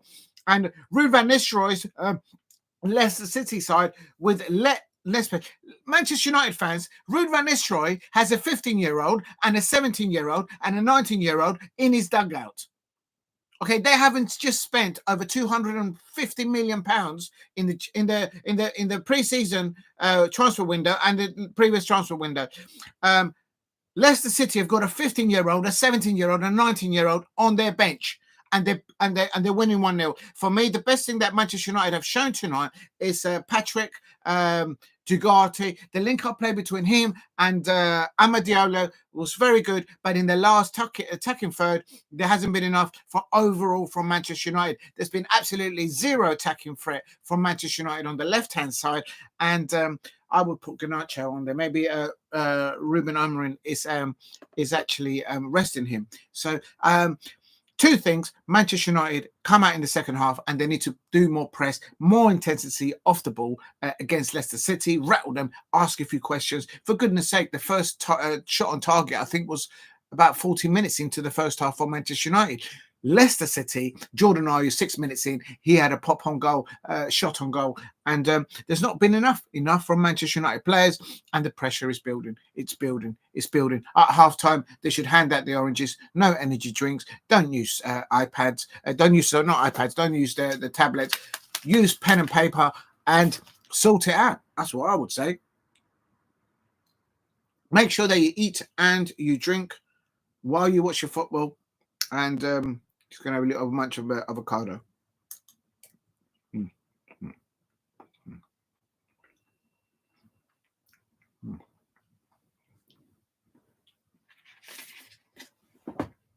Remember, don't eat the pip, okay? There's people out there that have not eaten avocados before, apparently, ST. Just don't eat the pip, okay? If you eat that, when you go to the toilet and you're doing number 2, you're going to be sitting going there. It's going to be painful. So just don't eat it, okay? Don't eat it. Just throw it into the garden, and Bob's your uncle. Come May or June, you'll have a lovely little avocado tree. Real talk. But don't eat that, ST. Oh my God. Big up to Shay Arsenal. I hope you're well.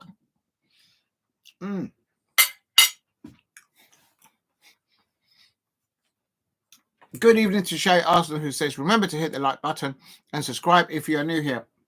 Absolute legend for putting that on the chat. That means a lot, Shay Arsenal. Thank you very much. Let me just try and pin that. There you go. It's up there.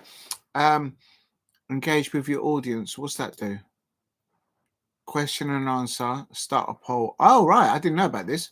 I can start a question and answer. And start a poll. Okay, well, let's give it a go. Say something. Who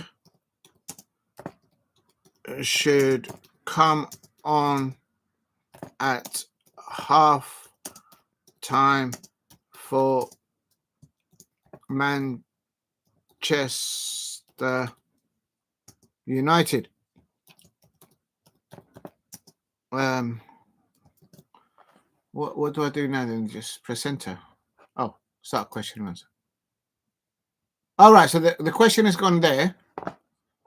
So how do I go back to the chat? I've lost the chat. Oh my God, I've lost the chat. I cannot see the chat. How do I go back to the chat? Oh, live chat. I don't know. I've just discovered I can do questions and answers. And then there's also, I can start a poll. This is not about politics. What's going on? Listen, for me, it's very simple. The Manchester United players, after the second half, they need to come out and they need to have more intensity in the press whilst off the ball. They need to attack the opponent, close them down, get the ball, and then stop passing the ball sideways. Why is Diogo Dalot always passing the ball sideways and backwards? Pass it forward. When Manchester United players were in the penalty area of Leicester City, they were still looking to pass the ball back. Go forward. That's the only way you score. You're not going to score a goal, Manchester United fans out there and your players, by passing the ball sideways and backwards. Go forward. You've got Diallo, you've got Patrick Dorgu. I think he's been their best player in the first half. Good link-up play between those two youngsters, and nothing down the left-hand side. Not enough of Bruno Fernandes in the midfield there, I think, for Manchester United. They need to get on stage. And there you go. And then Damo, one, boom, boom, boom. Mateta's in the room. That's right. Damo 1168. There's a real one. There's a real one. Listen, I'm going all healthy here. I'm not doing, I know it's Friday night. I'm not doing the onion rings and the Burger King. I've gone traditional there with some avocados there. I've still got the KFC salt there. Can't go wrong with the KFC salt. Make sure that you eat healthy, like Damo 1168. Boom, boom, boom. Mateta's in the room, and the foxes are out. Listen, I'll tell you something. The foxes around here in South London, I've seen them. They're as big as, not Labradors, they're big. They're as big as Alsatians. Real talk. Open your eyes, Manchester United fans. The foxes out there on the street. The word on the street is the ones working on the corner. Real talk. They're out with the lovely fur. The foxes are out tonight on Friday night, and they are going boom, boom, boom. No, they're not going boom, boom, boom. But I'm telling you something. Did you see that goal? That all came about because Ugarte got his pocket picked there on the right-hand side. In the Manchester United half, the ball was crossed a lot across, a nice little ball there forward there, and Onana managed to block the ball with his left foot. He fell backwards, he landed on his backside, and when that was there, it was game over. The youngster there, what's the lad's name? The Cordova-Reid, he scored the Leicester City goal there on around 41 minutes, and I'll tell you something, there was early warnings in the first half, of first 5 minutes and 6 minutes. Jordan, are you having a pop on Onana goal? It took actually about 41 minutes for Patrick Dorgu, a link-up play with Diallo on the right-hand side for Manchester United. It took 41 minutes for them to try and open up and get behind the Leicester City defence. 40 minutes. You're at Old Trafford, Manchester United fans. You need to tell your players to get whilst off the ball. They need to press that intensity. And Damo 1168 is saying, up the Leicester. The foxes are out. It's Friday night. Listen, do you know the foxes around my area in South London? They are very picky. If you throw out something healthy like an avocado, they'll go along and they'll smell it and they won't have it. It needs to have a bit of spare ribs. It needs to have a bit of sweet and sour pork balls. Oh, they like the pork balls. Real talk. Real talk. The foxes out there, where I live in South London, they are very, very picky about their culinary intake, if you like. Because in South London, Ebrieze, Mark Gahey, Jefferson Lerma, Will Hughes, we all eat well, we drink well. Real talk. It's Friday night. Make sure you drink well and you enjoy your evening. Real talk. Morley's, there you go. Listen, we eat well. We eat well. Finger licking. Did you see For example, that Roman Eze debut goal, it was Ebrieze with that finger-licking pass from the left-hand side. Ebrieze licked the ball with that finger-licking. Beautiful pass by Ebrieze. People saying that he ain't playing to his best. You don't know. Ebrieze crossing the ball over to the right-hand side. Daniel Munoz doing the Colombian salsa. Por favor, ICC. Then Daniel Munoz are doing the salsa on the right-hand side and then licking the ball across the penalty area. And Roman Eze, the new signing for Crystal Palace, bish bash bosh. Your defense is terrified. Eze's on fire. Your defense is terrified. Eze's on fire. That's right. I said it. And that's what we need to see a bit more at home. Please, Crystal Palace players, can we win some more matches at home at Selhurst Park? Just like we do in the away fixtures, can we do the same thing at home? Because I'm telling you something, Crystal Palace players, make sure you eat well, you eat healthy. But whatever procedure the Crystal Palace players are doing on away trips, can we please replicate that in the morning when you go to a home fixture at Selhurst Park? Because we've only won twice at Selhurst Park this season, and it's not good enough. I want better. Big up to Damo1168. Yes, Mall is definitely good food there. You know, one I haven't been to for a while is what's the other one? Nando's. I haven't been to Nando's for ages. I used to go there a lot actually back in the day. Finger-licking Nando's. I don't know if it's gone downhill or it's gone uphill, but yeah, Morley's. There's quite a few new outlets coming over from the US, opening up in the UK, but definitely, please keep hitting the likes. Help me get to 10 likes in the chat if you can. That'll be wonderful. Please also check out. I did my very first Diego C. Palace morning football show this morning. I started at 10 o'clock. It was only supposed to last an hour and a bit, and it ending up at 1 o'clock, 2 o'clock in the afternoon. But big up to everyone who checked it out. Go and check it out if you want. I covered Daniel Munoz. Apparently, it's been linked to Manchester City now. And the day before, it was the Jamie Chelsea. And I'm just saying to Chelsea fans, I'm just saying to Liverpool fans out there, I'm just saying to City fans, I'm saying to Manchester United fans and the Arsenal fans out there, as an example, you can't take all our players at Crystal Palace. Like literally in the next transfer window, you're already talking about it, and you're trying to grab our players for them. And I'm just saying, Crystal Palace ain't going to have no one to play, to play ball on the park. I mean, you can't take all our players.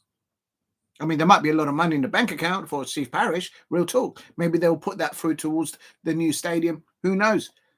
But you can't buy all our players. Every day that I wake up, one of my Crystal Palace players is linked to another. It'll be Jefferson Lerma tomorrow morning, and then it'll be Adam Walton again up to be going to it.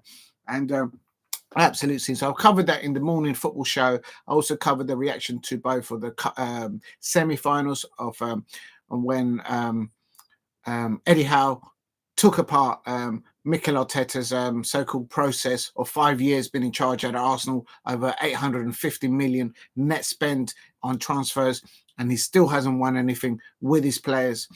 That's Eddie Howe there. Win over Arsenal, and of course the other one, it was Tottenham Hotspur losing, of course, to Liverpool. But Ange Postecoglou, even Richarlison, he's got injured now, and they've got a lot of injuries there, and they're playing literally under 21s there, and so yeah. So I spoke about that. I spoke about Tottenham Hotspur. I spoke about also tonight's fixture, Manchester United versus Leicester City, where Ruud van Nistelrooij has returned successfully at Old Trafford. I just thought he was the next Manchester United player and coach and assistant coach there. But some of the Manchester United fans out there in the chat were saying, no, Ruben van Nistelrooij is one of their legends at their end. So he's clearly struck a chord with the faithful at Manchester United, and he's turned up. Look at the net spend of Leicester City, not just in the last transfer window, but in the past 4 transfer windows. And compare that and how much Ineos has spent. Ineos has spent in excess of £250 million on transfers. Leicester City haven't gone anywhere near that. Nowhere near that. And they're winning at half-time at Old Trafford. FA Cup, 4th round. It's Manchester United 0. Leicester City 1.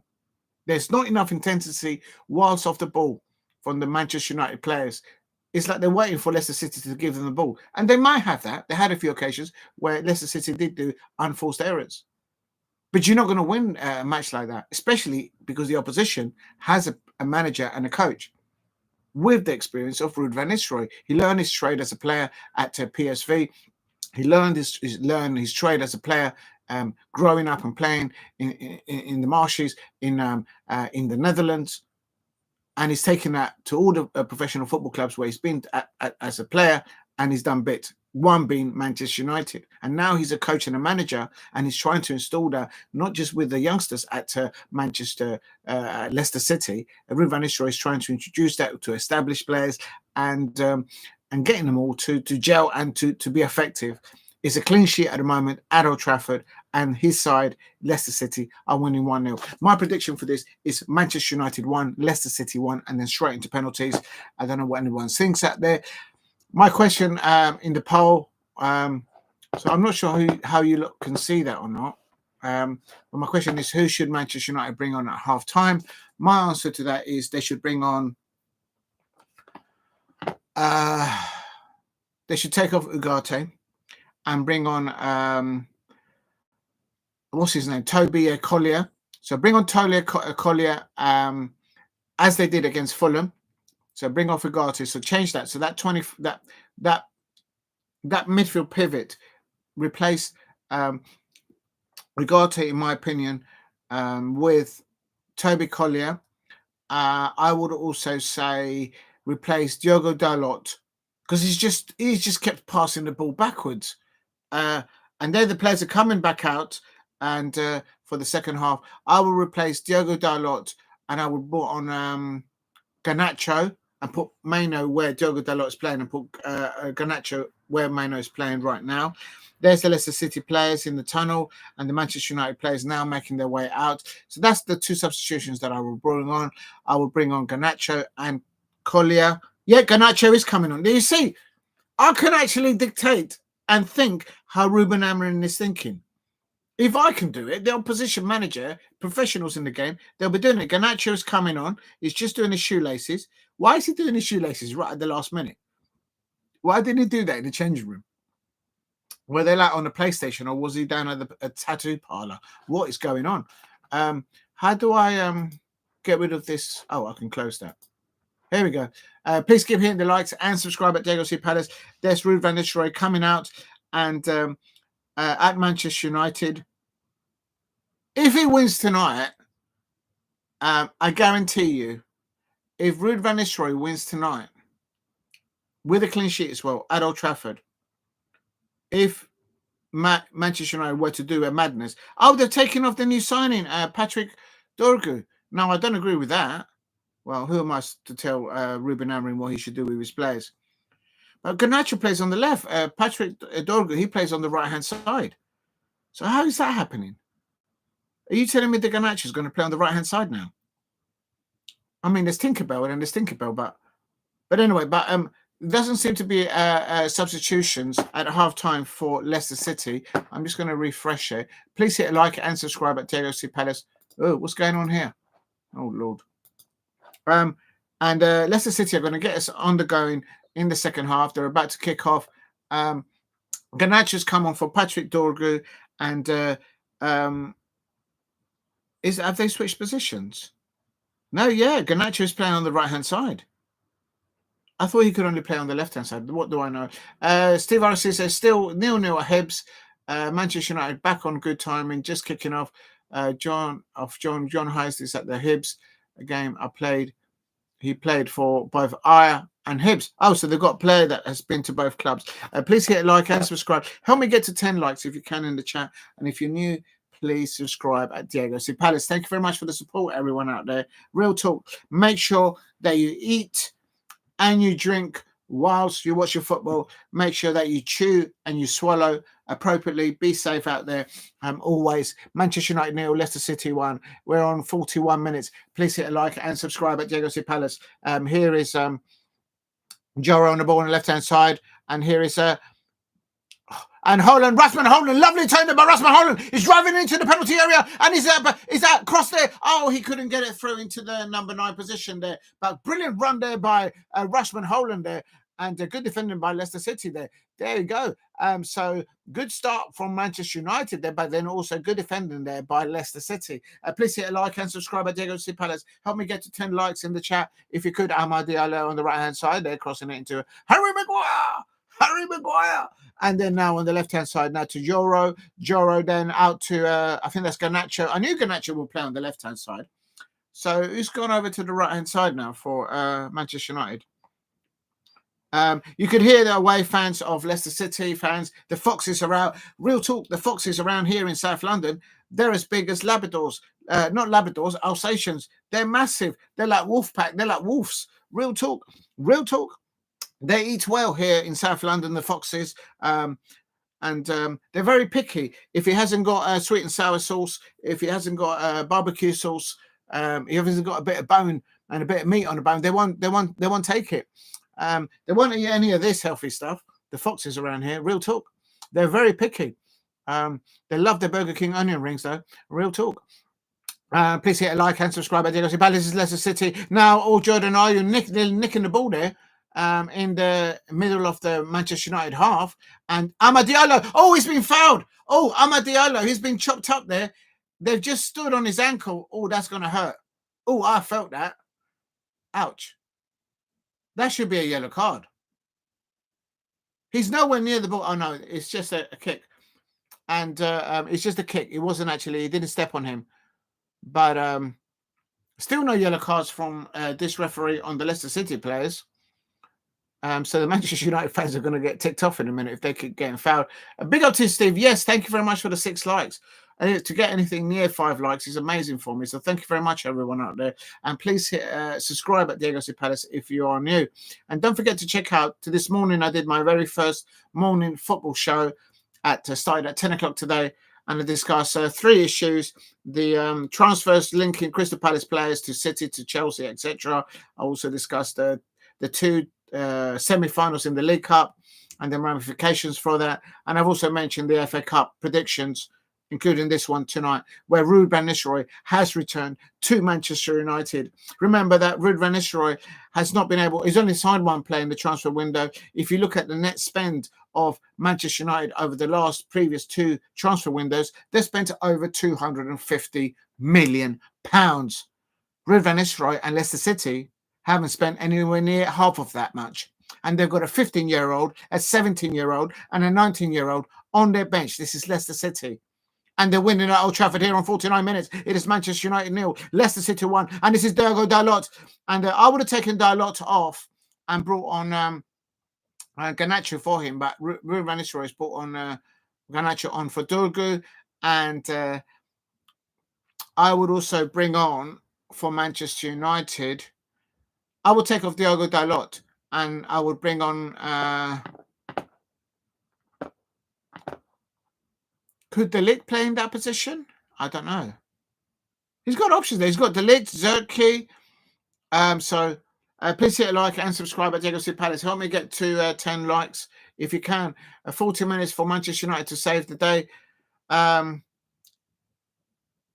They're not been enough. They started well in the second half. 1 opportunity there, but it's not enough. They can't get hold of the ball. Leicester City on the attack now. It's 3 against 4, 3 against 5. And this is and the ball goes in. Oh, why didn't he touch it there? He could have had a deflection. Anticipate it, mate. Leicester City there, attacking there. Manchester United there. I don't know if that was a cross or a shot and goal. That was a cross. But no one really attacking the ball there. And Onana now doing a goal kick for Manchester United on 15 minutes. Please hit a like and subscribe at Diego C. Palace. Will there be the next goal? Will decide this. And Onana here, he's been pegged back. Look how high Leicester City are pressing Manchester United into their own corner in their corner. Look how they're pressing. They won't allow Manchester United to play the ball out from their half. And that is what Manchester United players are not doing to the Leicester City players. Garnacho there, feeling a little nickel there, and Ndidi there catching Garnacho there. Do you know what Manchester United could do without any injuries to their players right now? Of course, they injured Martinez against my Crystal Palace at Old Trafford, so they want to avoid more injuries, I expect. Please hit a like and subscribe at Diego C. Palace. It is Manchester United 0, Leicester City 1. Look how much Leicester City are pressing Onana into a mistake. Look how Leicester City are pressing Onana, that's a mistake by Onana. He went to kick the ball out and he landed near the flagpole. Then he did upfield. The Manchester United fans will be absolutely fuming with that. And there's Ugarte there with the, not Ugarte, sorry, Mazraoui with a throw in from Manchester United. And it's a foul throw. It's a foul throw from Mazraoui. Manchester United fans out there, why are your players doing foul throws? Look at that foul throw. It's a double dribble. It's a double dribble, if anything. Oh, my God. Manchester United fans out there, even the mouse at Manchester United Old Trafford could throw in the better ball in better than Mazraoui. And the Manchester United fans there on the touchline are going, oh, no, not again. And here is Leicester City with a long throw in, big throw in, no foul throw. And was that a foul throw? I think that might have been a foul throw as well because he slipped. But the referee didn't see anything on there. And Manchester United cleared the ball in the end. And it's just calamity. I'm going to take this jacket off because I'm too hot, actually. Please hit a like and subscribe at Diego C. Palace if you are new. Oh, my God. Mazraoui on the ball. Mazraoui on the ball. And good turn about Amad Diallo on 52 minutes. Amad Diallo there, link-up play there with, I think that's... Kobe Mainoo, and he's had his pocket pick there. Please hit a like and subscribe at Diego C. Palace if you are new. Look at that! Look at the pull in his shirt. How is that no yellow card? And it's a penalty area, and no one in the 7-yard area for Manchester United. And how was that not a foul? There's a pop and goal and a shot from distance there, and Mazraoui having a pop on goal there. Please hit a like and subscribe at Diego C. Palace. It is still Manchester United 0, Leicester City 0. Help me get to 10 likes, and if you can, help me get to 2,000 subscribers. Cheers to everyone in the chat and anyone watching on playback. Big up to Steve there with 6 likes coming up there. Thank you very much, Steve, for your help there.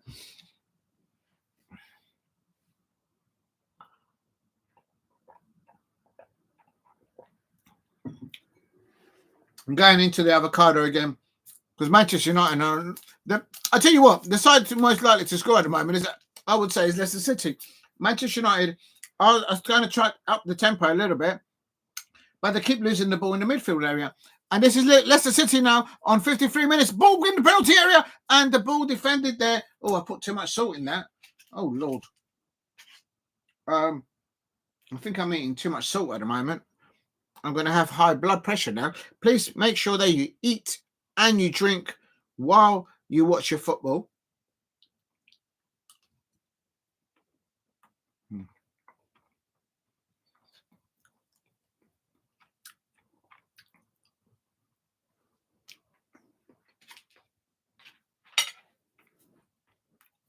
It's all Leicester City now. They pegged Manchester United in the half. And Garnacho tried to get away there, but good defending there by the Leicester City right back. Bruno Fernandes quickly throwing the ball in for Manchester United. Please hit a like and subscribe at Diego C. Palace. It is Manchester United 0, Leicester City 1. And this is Manchester United on the left-hand side. Garnacho on the ball. Garnacho on the ball. Crosses it into the midfield area. And this is Hojlund trying to hold the ball off, but he's lost the ball. And now Leicester City are on the counter-attack. It's 2 against 3. 2 against 3. And good defending there by Harry Maguire. And Leicester City get the ball back here on the right-hand side there by the goal scorers on the ball for Leicester City. Ball now into Ndidi. Ndidi on the ball, switching the ball out to Okoli for Leicester City. Very confident on the ball, Leicester City on the back. There is no high press by the Manchester United players off the ball. The Manchester United fans out there will be crying, can someone please challenge them, press them, because you're not going to get the ball. They're not going to get given the ball. And there's Manchester United there winning a loose ball there. Again, Thiago Dalot then, he passes the ball, and this is Garnacho on the left-hand side. Garnacho on the left-hand side, he crosses into the penalty area. No one there to attack it for Manchester United. And there is Bruno Fernandes. He has a pop, but it's well defended by Ndidi there. And please hit a like and subscribe at Diego C. Palace there. They're up, the levels is going up there. The home fans at Manchester United at Old Trafford are encouraging their Manchester United players to do that. But I have to say, Leicester City are defending very well, very resolute there at the back. And it is Manchester United 0, Leicester City 1. There needs to be more intensity off the ball by the Manchester United players. And this is Kobe Mainoo out to Amad Diallo. Amad Diallo on the right-hand side into the penalty area. Kobe Mainoo, back heel. No, it's not the place to do a back heel, lad. That's not the place to do a back heel. Leicester City defenders will eat that all day long. And Something's gone down. Someone has gone down. I think that's Ndidi. They're Manchester United players, and something's happened to him. Oh no, they are helping him up. Oh, they've just helped him up. He's back on his feet. Oh no, there is a substitution going on. Double substitution on for Leicester City. Please help me get to 10. Like Damo 1168. United are so bad. Listen, they're so bad. There's nothing creative about them. The best creativity player in the first half was the new signing, Patrick Dorgu. I gave him man of the match for Manchester United. But the fact of the matter is, when Ugarte had his pocket picked in the 41 minutes, Onana didn't have a chance. Wilfred Ndidi's coming off. Lucas Thomas are coming off. Harry Winks, who was linked to Manchester United a few seasons ago at the beginning of the transfer window, he's coming on for Leicester City. And remember that Leicester City have like 15-year-olds and a 17-year-old on the bench. And Manchester United, not in this previous transfer window, but the window before that, they spent over 200 million. Leicester City haven't spent over 200 mil in the last two transfer windows. No way. I haven't got the figures, but I'm pretty sure they haven't. Please hit a like and subscribe at Diego Cipad. Damo1168 is absolutely correct. Manchester United are so bad at home. I mean, and the only good thing is at the moment Garnacho's on the ball on the left-hand side. Garnacho on the ball. He's having to pull the ball backwards. That is what's happening. He can't even turn around with it and go forward. And it's like they've lost a dog in him. You know, like in boxing, when a boxer loses the dog in them, and they just can't find the rhythm and this is Diallo. He's overplayed it. He's trying to do it all on his own. It's like individuals up there, and they're trying to walk the ball through the Leicester City defense, and Ruud van Nistelrooij's got them set up really well there. The back four of Leicester City, Thomas, Okoli, Faes, and Justin, although Thomas has come off now. And here on the right-hand side is Diallo. And, they've given the ball away, unfortunately. Oh, Manchester United, they're terrible. You're right, Damo. They're absolutely terrible. But here's the ball now on the left-hand side. Oh, Garnacho couldn't get hold of it. And it's like Manchester United have got a creative player on Garnacho on one side. They've got a creative player on the right-hand side, Diallo. But in the middle, they've got like a ring donut. Literally, they've got a big hole in the middle. They've got no creativity in the middll. They haven't got a Cantona. They haven't got a Paul Scholes. They haven't got a Nicky Butt. They haven't got a Brian Robson in their side. And they're just empty in the middle. They need to find someone in the middle to link up play with Kobe Mainoo and the likes of I think they should bring on Toby Collyer. I don't know what anyone should think as Manchester United fans out there. It's their pony. You can tell the lad is from South London. That's right, I said it. That's right. Big up there, Salah. And listen. Damo 1168. I'm still on it. I'm still on the booze.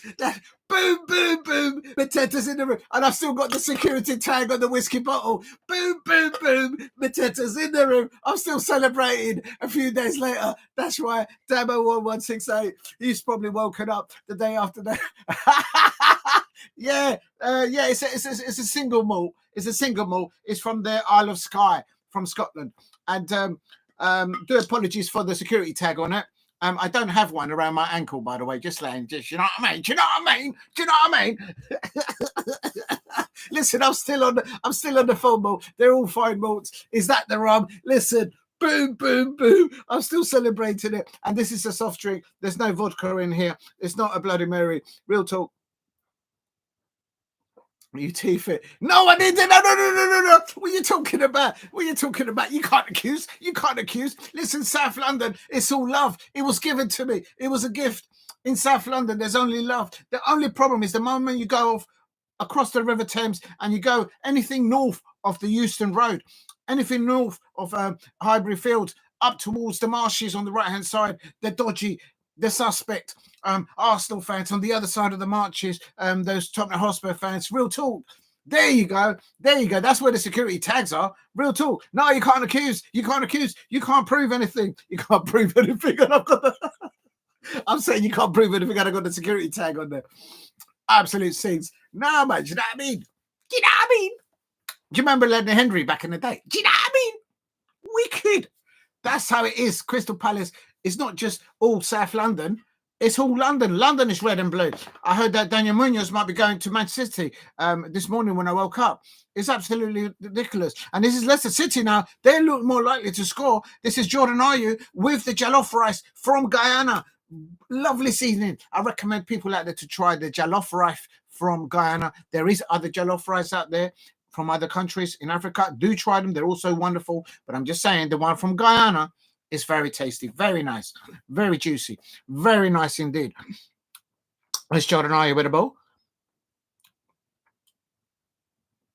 Leicester City players have got, whenever a Leicester City player gets the ball, within 5 yards around them, in some cases 10 yards, if not all the times, there is not a Manchester United player. This is Damo1168. He probably knows about, that's right. If you know, you know. Listen, the best rice out there, with all due respect, it's not the jollof rice from Africa, it's the rice from Colombia. And if you go to Antigua, they've got some wonderful food in Antigua. Real talk, the seafood and the vegetables and the seasoning in Antigua, the food from Antigua is absolutely delicious. I've been there. And but the best is from Colombia, man. Real talk. Colombia, Daniel Munoz, Jefferson Lerma, Vamos Colombia, con la Crystal Palace. Real talk. And I don't know if you heard Damo1168. Chris Richard is coming on. He's coming back from a flu. He had a bit of a flu or a bug. He's coming back. He might be available for the squad tomorrow. Eddie Nketiah has twisted his ankle in training yesterday, so he's not available. Kobe Mainoo's coming off, and Zirkzee is coming on. So it's a defensive player coming off, a defensive attacking player, I would say. And Zirkzee's coming in there for Manchester United, the youngster from the Netherlands there. And we'll see if he has any impact. And real talk, Damo1168, absolutely. If you know, you know. I'm going on the grapes. And remember, there was someone in the chat that said that they hadn't eaten an avocado before. Please don't eat that, Pip, people in the chat. Because when you go to do a number 2 in the toilet, you'll be like, literally, you'll be like the Manchester United players and the Manchester United fans at Old Trafford after they've had a bit of some food up there. Real talk. I'm going to get in trouble. But it's true. Their colouring levels at Manchester. And there's Manchester United on their time. Garnacho in the penalty area. Is it going to be the first goal? And there he goes. And there is the equaliser. There is the equaliser for Manchester. Oh, no, it's not. It's not an equaliser. It's come off the crossbar and it's hit inside. Garnacho is saying, how in the blouse and skirt did that ball not go in? How did he not score on the night? Garnacho, lovely little. He got a deflection. He went over the goalkeeper. The ball hit the defender, hits it onto the crossbar, and it bounces out. Garnacho is saying, how in the blouse and skirt have I not scored tonight? Real talk is absolute scenes. Anyone remember the word back in the day with the blouse and skirt? There, you know, that's where I get it from. And the Leicester City players has been tackled there. What a good attacking play there by Garnacho. There you go. If you get into the penalty area of your opponent, go on their goal. Don't pass the ball backwards or sideways. And I'll tell you something. That is, as they say in the commentary, that is desire. The Manchester United fans are doing this there. The mice at Old Trafford are trying to still repair the television at Old Trafford. That is the defender from Okoli. Okoli there. What a save there. And because Garnacho had the Leicester City keeper in his pocket. Real talk. And that was United's best chance, as United's only chance, actually, if I may say so. Big up to you, Steve RFC, in there. If you're new to the channel, please hit a like and subscribe at Diego C. Palace's Manchester United 0, Leicester City 1. Earlier on today, I did my very first football morning show where I covered transfers relating Crystal Palace players, also reaction to the League Cup semi-finals, and talking about the FA Cup fixtures tonight and tomorrow and on Monday. Here is a throw into Leicester City. If Leicester City get the second goal, we're on 66 minutes. I think that's all doors closed for Manchester United. But here is Manchester United. Mazraoui up to Amad Diallo. He's outnumbered. Amad Diallo, his physical stature is small. He's a small player. He's got bags of skillful, though, real talk. But I have to say, when he faces up to grown men, centre halves, it's like a man versus a boy there, and he does a number on them. He put and here we go. Here is who's that? That's Hojlund holding the ball up, and there's Amad Diallo on the right-hand side into the penalty area. Oh, don't lose it, pass it, someone help him. There you go. And there's Bruno Fernandes whipping it into the penalty area, a header in, and Zirkzee hits it out to Garnacho. Garnacho on the ball on the left-hand side from the penalty area, into the Leicester City penalty area, crosses it in, and there is the equaliser, surely, and there is the equaliser. My prediction was Manchester United 1, Leicester City 1, going into penalties, and there you have it. Open your eyes, ladies and gentlemen. Zirkzee has come on and made the difference.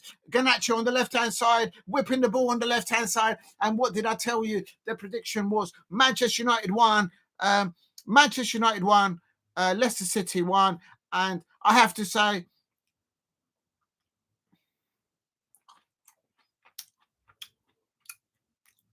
Manchester United, Garnacho crossing the ball in, and Zirkzee there, can't miss from there, and I have to say, Manchester United fans, you can't miss that. You can't miss that. I mean, if he misses that, and Netherlands, that's a handball as well. That's just bad defending from Leicester City.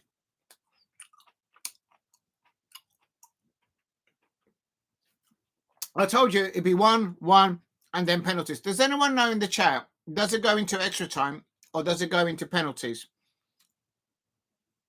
I think it goes straight into penalties, if I'm not mistaken. I could be wrong. I don't know. If anyone does know in the chat, if they could help me, I'll be grateful. Steve RC says, hit Leicester players' hand by United rather than just take the goal instead of a penalty. Yeah, no, it's down. It's not really down to the players. I would have thought it's down to the referee.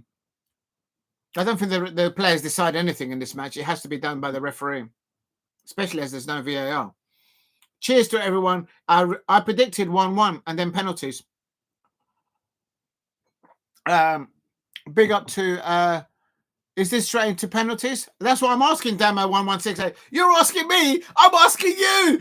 I don't know. I'm just a football fan with an avocado in my hand and a pip and a bit of KFC salt. I don't know if it goes into penalties. What do I know? All I know is that Crystal Palace are rocking it because we got boom, boom, boom. Really, real talk. But I think it goes into penalties. I think it goes straight into penalties. Real talk. Maguire, Harry Maguire passes the ball out to the left-hand side. Diego Dalot on the ball. Diego Dalot, Garnacho there on the ball. Somebody help him out. He's not. And Garnacho is a different class on that left-hand side for Manchester United. And obviously they need to Amad Diallo on the ball on the right-hand side because Arsenal Manchester United won to extra time. Oh, did they go to extra time? I can't remember that. Did they? Oh, then it goes into extra time. But this is not the League Cup. This is the FA Cup. So maybe there's different rules. I don't know. And this is Hojlund. Hojlund on the ball. He doesn't pop. And he lands closer to the flagpole. And no, it was I beg your pardon. That was Garnacho. But you can see the intensity, the different approach to the game that Garnacho brings to Manchester United on the left-hand side. But it's 1-1 now. And if it goes to penalties, I think Manchester United will win on penalties. We all saw the penalties that Manchester United scored against Arsenal. And it's FFL straight to penalties, not FA Cup, but EFL Cup final goes into extra time since it's the final. Up to Steve there. I don't know. I'm just a Palace fan. I don't know, man. All I know, we hopefully we'll win against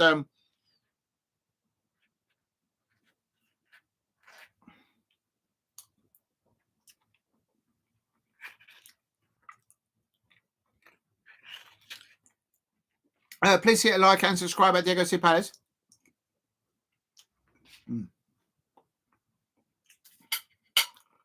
Please give him the likes and subscribe at Diego C. Palace. Help me get to 10 likes if you can in the chat. And if you haven't subscribed, please subscribe at Diego C. Palace. On 73 minutes, it's Manchester United 1, Leicester City 1. A Zirkzee goal there on 68 minutes. And here's Leicester City there. Oh, that's a foul on the player. That's a yellow card. This referee doesn't like to give out cards. I've got to give you that. And Harry Maguire there chopped up.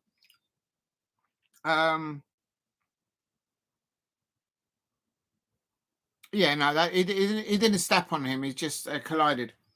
Right. I've got some desserts. I've got 2 muffins that I haven't finished, and an apple, a very deflated apple. Leicester City substitution on 71 minutes, 72 minutes. If you're new to the channel, please subscribe at Diego C. Palace. Bobby de Cordova-Reid. I wonder where he's from. I'm going to find out. And Casey McAteer. Casey McAteer apparently turned down Sunderland on so he looks very young as well. So they look under 21s, these young men from Leicester City.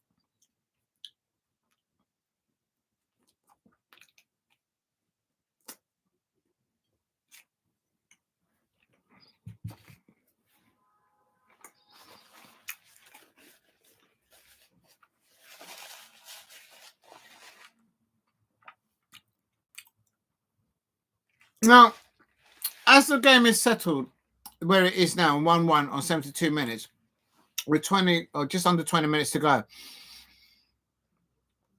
I would have thought Manchester United are more likely to score. Not because of what they've done off the ball, on the ball, but now they're holding the ball, they're passing the ball now, and it's just the way it is. Manchester United are vulnerable on set pieces, so we have to wait and see what happens in the next 18 minutes or 17 minutes or so. Big up to Steve RC. Hibs score 87 minute and are an air top of the championship. Yes, they are. I think, real talk, if it goes to penalties, I don't like penalties. For my Crystal Palace, I hate the senior side doing penalties. I just can't face that sort of thing. My old ticker, I can't help it. It's not good. It's not good for the soul. Real talk. And it's Amad Diallo there. Amad Diallo on the ball. Amad Diallo on the ball in the 73 minutes. Coming into the Leicester City penalty area. He whips it in. He cuts it in. And there is Garnacho coming in. And he nearly cuts it in. That could have been Manchester United. Second half. Good defending there by Leicester City. No panicking. They stayed on their feet. And they defended the ball well, but Amad Diallo was able to skip by, get around the back of the Leicester City left back, and then cut the ball in at the angle towards the penalty area, a spot where Garnacho was waiting to pounce, but he was also blocked by the good defending of Leicester City. It is Manchester United 1, Leicester City 1 on 74 minutes. Please hit the likes and subscribe at Diego C. Palace. Help me get to 2,000 subscribers if you haven't subscribed at Diego C. Palace. And remember, this morning I did my very first morning football show and just gave it a go. I think you got a good reaction. If you want to watch it on playback during your lunch break or whatever, feel free to do so. And drop a like if you can there. I don't like penalty shootouts when it's my team, but it's a good one to watch when it's not your team. Absolutely, Steve RC. On performance wise, both first half and this half, it's even Stevens. Garnacho on the left hand side, he crosses it in. No one from Manchester United in the penalty area spot attacking the ball. The Manchester United fans will be like, hello, can we get someone in the box attacking? And Leicester City make a mistake at the back, and Garnacho pushes the ball, and it's Garnacho on the ball. He crosses it, but it's a corner. They can't handle the trickiness and the skill of Garnacho on the left-hand side. I tell you what, if Garnacho and Amad Diallo get injured for Manchester United, they could drop into the bottom 3. I mean, real talk. They'll be serious cojones there. Real talk. But not jinxing it for them. There's a Bruno Fernandes there with a dodgy trim haircut.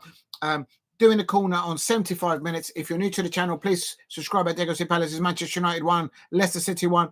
And And there is no break now for Leicester City. Leicester City on the break. It's 2 against 3. 2 against 3. Yeah. And the ball goes out there. And what a tackle there. What a good tackle there by Mazraoui, the Moroccan international. And I hope that Chadid Riyad of Crystal Palace, another Moroccan defender, I hope he comes back from injury soon. But he looks like he'll be out for the rest of the season. But that's a very, very important tackle there by Mazraoui, the Moroccan international. And there's a ball over the top now. And this is Garnacho. Gone side for Garnacho. And Garnacho on the outside there. And Bruno Fernandes. Why didn't he pass the back flick there? And the ball gone out. That's too far out. That's going for a Leicester City goal kick. Oh, that's a waste there from Manchester United. You're right, Demo1168. Manchester United on attacking ways, they're just terrible. Good Leicester City breakaway. It's following a Bruno Fernandes corner, and literally they were outnumbered. And he just couldn't. He teed the ball up. Oh, he just showed too much. Great tackle by Mazraoui. He had to stretch. He had to get that. Oh, that's a good tackling there by Mazraoui. Real talk. Please hit a like and subscribe at Diego Palace. It's Manchester United 1, Leicester City 1, and it's 77 minutes.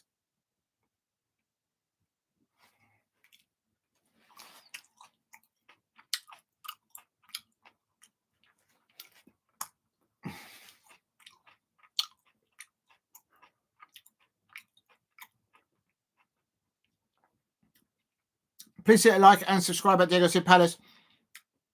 And it's and this is Garnacho on the ball. Garnacho on the ball. I don't know. Who does anyone think is going to score the next goal? Is it going to be Manchester United or Leicester City? I think it's even Stevens. I think it's just one mistake. It's who does the mistake. And here is Manchester United on the break on the right hand side. And Diallo on the ball. And Mazraoui on the ball now. And there's a Leicester City player down injured. And the ball goes into the penalty area. The Leicester City player is actually down, not moving. I think they should stop the play. I think they should stop the play because the Leicester City player is not moving. And this is Garnacho on the left-hand side. If it's not a head injury, then fair enough. But the well-being of the player has to come first. I know the Leicester City player is moving now. The Leicester City player is moving up and out. And this is Dalot. Put it angles. And this is going to be the winner. This is the winner. Oh, he hit side netting. Oh, Garnacho, why didn't you cross it? He went for glory. Garnacho, that's a bad decision. That is the only criticism I have of Garnacho in this since he came on as a substitute. Lovely ball through the angles there. Just cross it. Cross it across the goal. There was 2 Manchester United players there on the back post. And Hojlund is absolutely fuming. Hojlund is fuming on the net.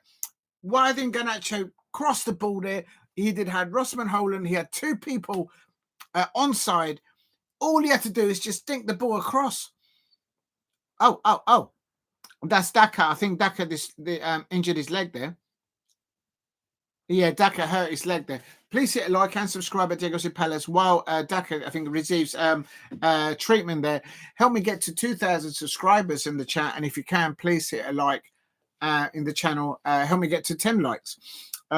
Daka there, receiving injuries, recovering there. We're coming up to the 80-minute mark. And it's Manchester United 1, Leicester City 1. If you're new to the channel, please subscribe at Diego Palace. Since the halftime, I agree with the commentator. Garnacho is the one that's changed it. But in the first half, the best Manchester United player was there's Sir Alex Ferguson there alongside. I think he's sitting next to Sam Allardyce. I mean, it looks like Sam Allardyce. I could be wrong. Please hit a like and subscribe at Diego Palace. Remember to eat and to drink while you watch your football. I'm here with the KFC salt. Big up to the KFC. Oh, I've run out of salt there. And, here we go. Ruben is bringing on a youngster.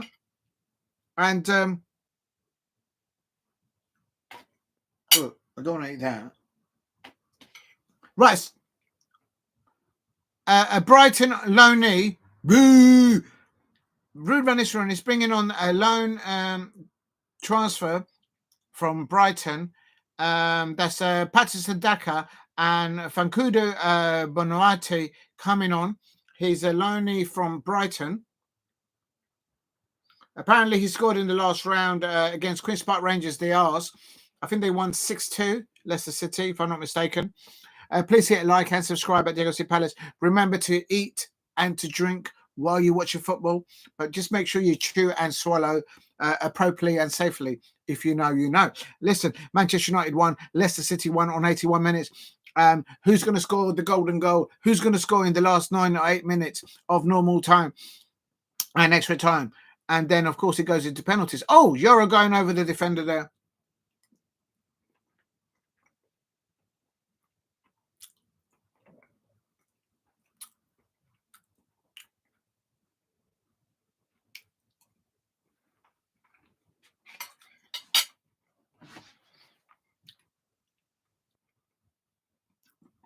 And it's Manchester United 1, Leicester City 1. And please hit a like and subscribe at Diego City Palace if you are new.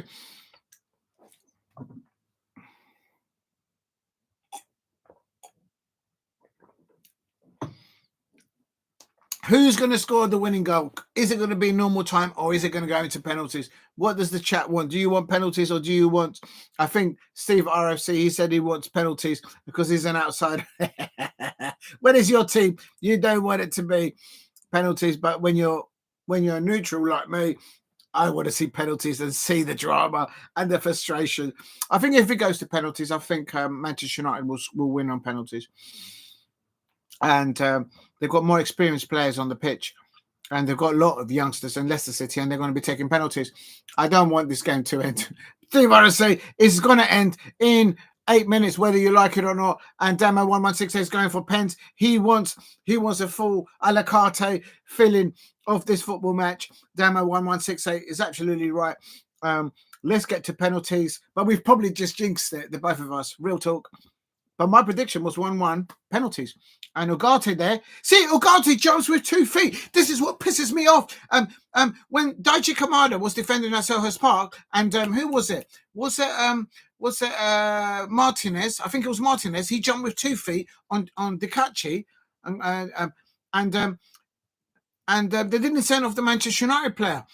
And then he gets a yellow card, but nah, it's not right. If that had been a Crystal Palace player going into a tackle with both feet, jumping into it and missing the ball, the Crystal Palace player will be off. It'll be, get out of my pub, get out of my pitch. That's what the referee will be saying. Real talk. It'd be a red card for the Crystal Palace player. But because it's a Manchester United player doing it at Old Trafford, they get the decision. Am I being over the top here or am I not being real here? If a Crystal Palace player does a double-footed challenge on an opponent and misses the ball, that's a red card all day long for a Crystal Palace player. But if it's a Manchester United player at Old Trafford, he just gets a little Christmas card, a yellow card. Real talk. Please, could Manchester United, Man United win again after beating Arsenal? That's what I'm thinking. That's what I'm confident. I think on experience, make no mistake about it. Manchester United, they're not playing well. They're, as Damo1168 says, they're actually pony. Real talk. But on paper and pound for pound, they've got more experienced players on the grass, on the park, than the Leicester City young players. And Dalot there on the left-hand side. Diogo Dalot, is he going to pass it backwards? He crosses it in. No one there to meet it for Manchester United. The Manchester United fans will be absolutely candescent. But and this is Yoro on the left-hand side, creating a corner for Manchester United. Leicester City defending deep. 85 minutes.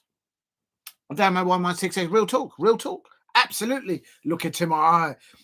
4 minutes of normal time. This is Bruno Fernandes with a dodgy trim. Look at that dodgy haircut by Bruno. Absolute dodgy trim. It's as bad as Cucurella. And it goes and that's another corner, I think, to Manchester United. As do you know what? This defender for Leicester City, what's his name? Okoli. He looks a good defender, you know. I can't lie. And Garnacho on the ball, crossing it infield. Ahmad and Mazraoui back out to Bruno Fernandes. Bruno Fernandes on the left-hand side. Can he skip by there? He needs a bit of help there. Garnacho's there to help him. And no, he's used him as a decoy. Bruno Fernandes in the penalty area. And he gets defended there. Jordan Oy kicks the ball out. And it's all defending now from Leicester City. They can't get out of their own half. Would there be a counterplay? This is Amad Diallo on the right-hand side. Amad Diallo on the right-hand side, coming into trying to cross it into the penalty area. He's got a person play outfield. Bruno tries to find him, and Bruno loses the ball. And this is Manchester United here. Bruno Fernandes is out there on the right-hand side. Ugarte on the. Is he going to lose the ball again? And I think that was a Leicester City throw. Ugarte, I'm sorry, but I think that was a Leicester City throw. And Ugarte, yeah, no, it is a Leicester City. See, I've got eyes, I can see. How can the lino, he's actually within 5 yards and get it wrong? I'm like, in South London, this is in Manchester, and I can see it's a Leicester City throw, and the lino is 5 yards next to the play. And it's unbelievable, these officials. And there's Zirkzee, the Netherlands international, and he held the ball up well, and he distributed the ball well. And here's the ball now on the left-hand side, being switched back onto the right-hand side for Manchester United. And here is Mazraoui and to Amad Diallo. Amad Diallo, can he pocket there? Koulibaly there up against Amad Diallo. Good duel there between those two today. And then there's the ball now playing in the back in. And the ball's been switched over to the left-hand side of Manchester United. Garnacho on the left-hand side into the penalty area of Leicester City. He has a pop, and the goalkeeper saves it on 87 minutes. And it's got to take a good kit there. Please hit a like and subscribe. Help me get to 10 likes in the chat. And if you haven't subscribed, subscribe at Diego C. Palace. I'm starting to do morning football shows and see how that goes. Please hit a like and subscribe at Diego C. Palace. It's coming up to 88 minutes. I think this has got penalties written all over. But there could be still 1 or 2 mistakes from either side, and who knows what will happen. And Hojlund just losing the ball there, and that will frustrate the home fans. Garnacho earlier on had an opportunity, but he didn't cross the ball when he hit the side netting. Russman was absolutely fuming. And this is Garnacho on the left-hand side. Can he cross it in? He crosses it in, but I think that's Samara's got on the ball. He's trying to break a ball. Zirkzee. And Zirkzee, good tackle there by Zirkzee for an attacking player. That's a very good tackle in the midfield area. And he won that duel there. And that is a foul now. That's a scrap now. In the last few minutes, it's Bruno Fernandes there, gathering the ball there. And the lonely from Brighton is standing in front of the ball. And Bruno Fernandes plays the ball to Harry Maguire. And then the ball goes out to now Zirkzee on the ball from Manchester United. Into Bruno Fernandes centrally in the Leicester City half, out to Mazraoui with that dodgy beard, and there's Bruno Fernandes with that dodgy trim. Bruno Fernandes on the ball. Is he going to switch it to the left? He switches it to the left, presumably to Garnacho. Garnacho on the ball on the left-hand side, coming into the penalty area of Leicester City. Is he going to cross? Is he going to shoot and go? He tries to cross half shot, and there is Leicester City, can't get away. Yoro nicks the ball off the Leicester City player, and here is Garnacho couldn't win the ball there in the penalty area, and I think that's a foul by Yoro on the Leicester City player, and he's down injured with his face, and take a breather now. Please hit a like and subscribe at Diego C. Palace if you're new.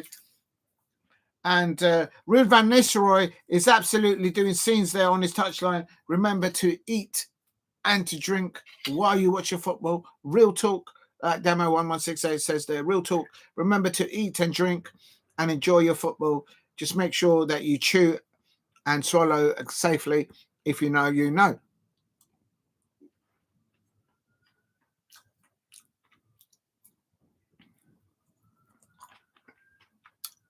Three minutes of edit time.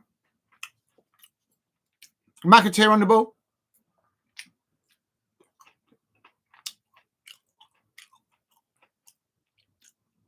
I would have thought that managers right now will be thinking who are the penalty takers and who are not their penalty takers. And if you have to make substitutions, you have to make them on. But sometimes bringing on a cold player that's not been playing any minutes during a match to take penalties can work against you. So it is what it is. Please hit a like and subscribe at Diego C. Palace. Manchester United 1, Leicester City 1 in the 90 minutes into added extra time, additional time. I believe it goes straight into penalties. or maybe goes into extra time. I don't know anything. All I know, it is coming to the end of it's come to the end of the 90 minutes, and we're in extra time. 3 minutes where we've got 2 minutes left. It is. I don't think there'll be any more opportunities on goal. Maybe one mistake, maybe from Leicester City, and that's a good. That's in the hands of Leicester City.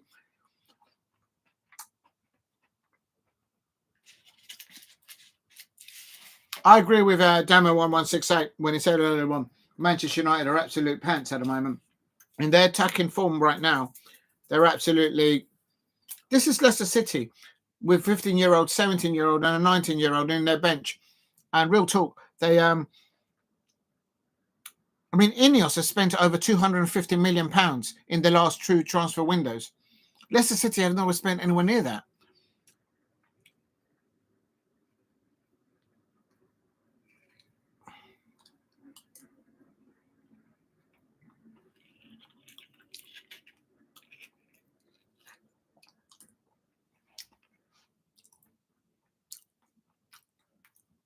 Right. Free kick here. Handball. I don't think that was handball. The arm was there, though. Okay, it's a free kick now. Ruben Amorim there is behind that famous brick wall in his dugout. Bruno Fernandes is going to take this. I will ping this towards the back post, just right of the penalty spot. That's where Bruno Fernandes needs to land this ball. Oh, it's gone near post. It's floated in. There is! And Manchester United have won it in normal time. Harry Maguire has won it. And Harry Maguire, ex-Leicester City player, Harry Maguire has won it with his mullet. Boom! Bish, bash, bosh.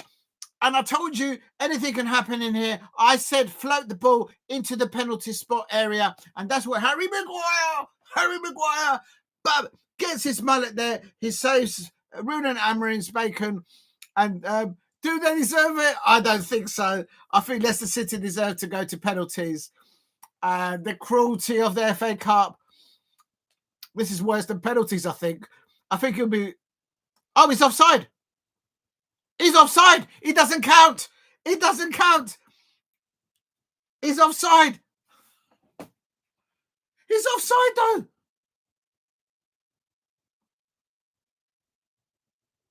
Oh, there's no VAR, is there? Damo, it sounds like Damo had a pony on a bet. I think that was offside, though.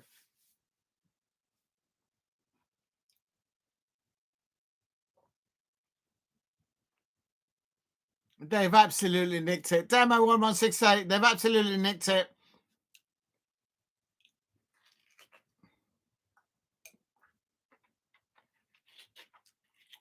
You know what?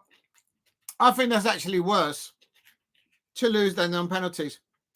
To me, there was 3 Manchester United players offside before that ball came across. But I don't think Harry Maguire was offside, so...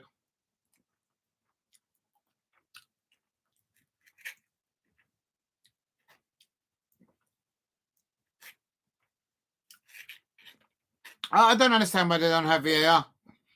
If VAR was involved, that would have been a goal. It's typical. It's always Arsenal, Manchester United fans, and Chelsea fans. And there is another attempt there for Amad Diallo there. And they've actually nicked it. I think that's actually worse than losing to penalties.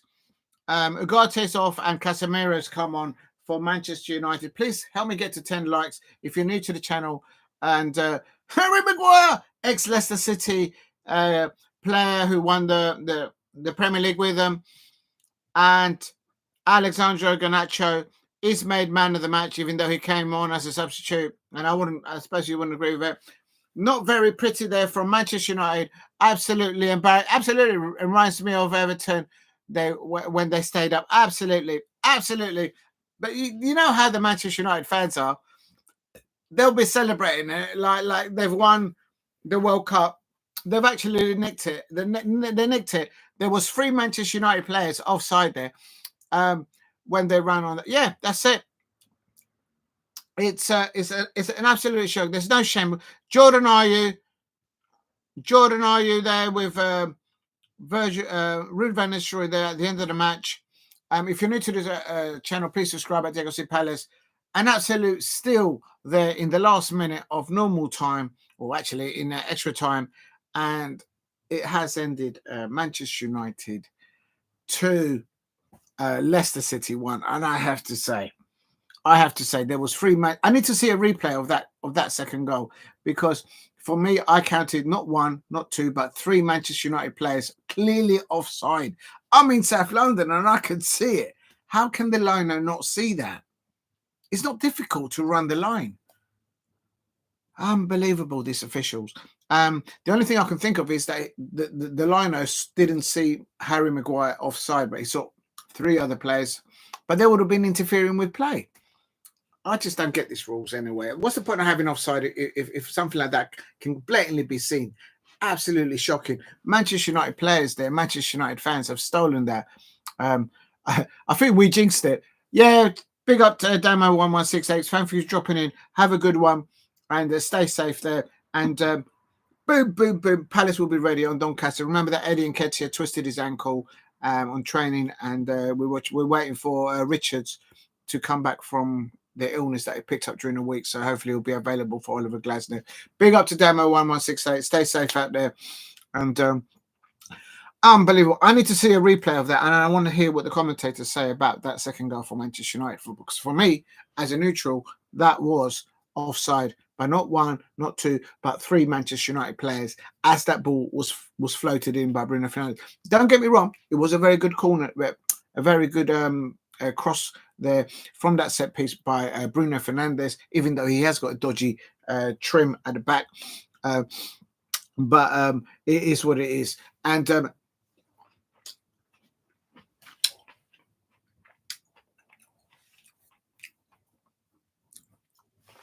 I wanted to hear if that was offside or not. I just don't understand how can the liner not get that. Let me see what the commentary says on here. Yeah, the commentators on every news outlet out there are saying that clearly looks offside, but there's no VAR. How can the liners get that wrong? How can they get it so wrong? It wasn't just 1 player that was offside. It was 3 players. I'm in South London and I can see it. That's shocking. It's actually stealing from the occasion. That's the officiating. Pants. Absolute pants. Real talk. Please hit a like and subscribe at Zirkzee Palace. Let me just tidy up here. I'm making a mess here. Let's keep everything tidy. I like everything simple and tasty. Please, if you're new to the channel, please subscribe at Zirkzee Palace. And let me just put this here. I'm just waiting to see a replay of that second goal for Manchester United, because for me, that was clearly offside. The commentators, every commentator that I'm listening to and reading on, they're all saying that it was clearly offside, but because there's no VAR, they've nicked it. And but I have to say, against all the odds and against all the criticism that I suppose Manchester United players get and their football club get, let's not forget, they're the FA Cup champions at the moment. They're the ones holding the trophy. And they didn't just walk it last season. They beat Man City at Wembley to win that. Let me just leave that salt there. If you're new to the channel, please subscribe at Zirkzee Palace. Remember to eat and to drink. Just waiting for the adverts to go. And I want to see the replay to that goal, that second goal from Manchester. Here it goes. The ball comes in. Oh, that's the wrong angle.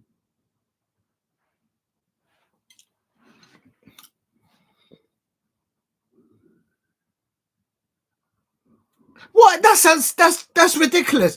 All the commentators are saying it was offside. Oh, there's no VAR. What's the lino doing? What's the referee doing? Harry Maguire been interviewed there by ITV. Big up to ITV Sports. And he said that they couldn't get going. They were better in the second half. This is Harry Maguire been interviewed by ITV Sports. No, sorry, son. You're saying that you dominated the game. I don't think you did, son.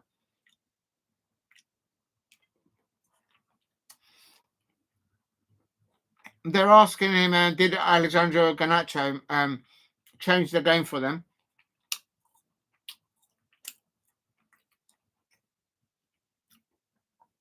And he's also mentioning Josh.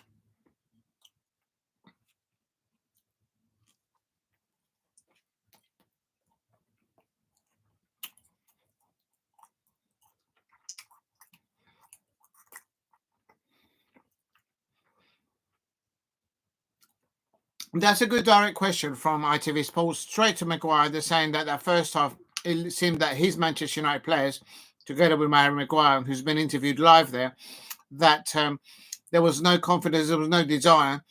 And Harry Maguire's replying there saying he's not really sure why it's happening. How did the manner of the time...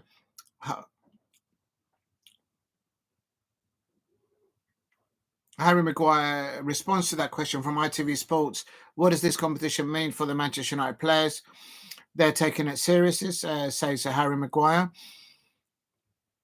They have a big responsibility, he says, to go into the next round. Absolutely shocking. No VAR until the 5th round. He didn't look offside. He was way offside. Look at that. Look at that. There's 3 players offside. How can the liner not see it? What's the liner looking at? He's on there. You can see the ball's hit. There's 4, not 3, 4 Manchester United players offside. I actually got it wrong. There's not 3, there's 4 Manchester United players offside. And the lino is in line there with the last. How can the lino not put the flag up? How can the lino not put the flag up? He's in line with the Leicester City players. I could see the line. He's in line with them. And there is not 1, not 2, not 3, like I said. It's actually 4 Manchester United players offside. That is a steal. That is stealing, mate. That's wrong, mate. This is officiating. Oh, man. Do me a favour. They rode their luck. That's what Roy Keane is saying there on ITV. I'm glad I watched that replay. Absolutely shocking. Not 1, not 2, not 3, but 4 Manchester United players offside. What made the lino not put his flag up? The ball comes in. He's looking down the line. He was actually in line with the Leicester City players. I'll give him that, the lino. How can he not put the flag up? There is a red carpet of red shirts in front of him, offside. 4 players offside. It wasn't even just like a toenail offside. It's 4 players physically offside, and the liner doesn't put the flag up. That is. If I was Ruud van Nistelrooij, I would say that in the post-match interview. I say, look, there wasn't just 1; there was 4 Manchester United players offside. How can the liner not put the flag up?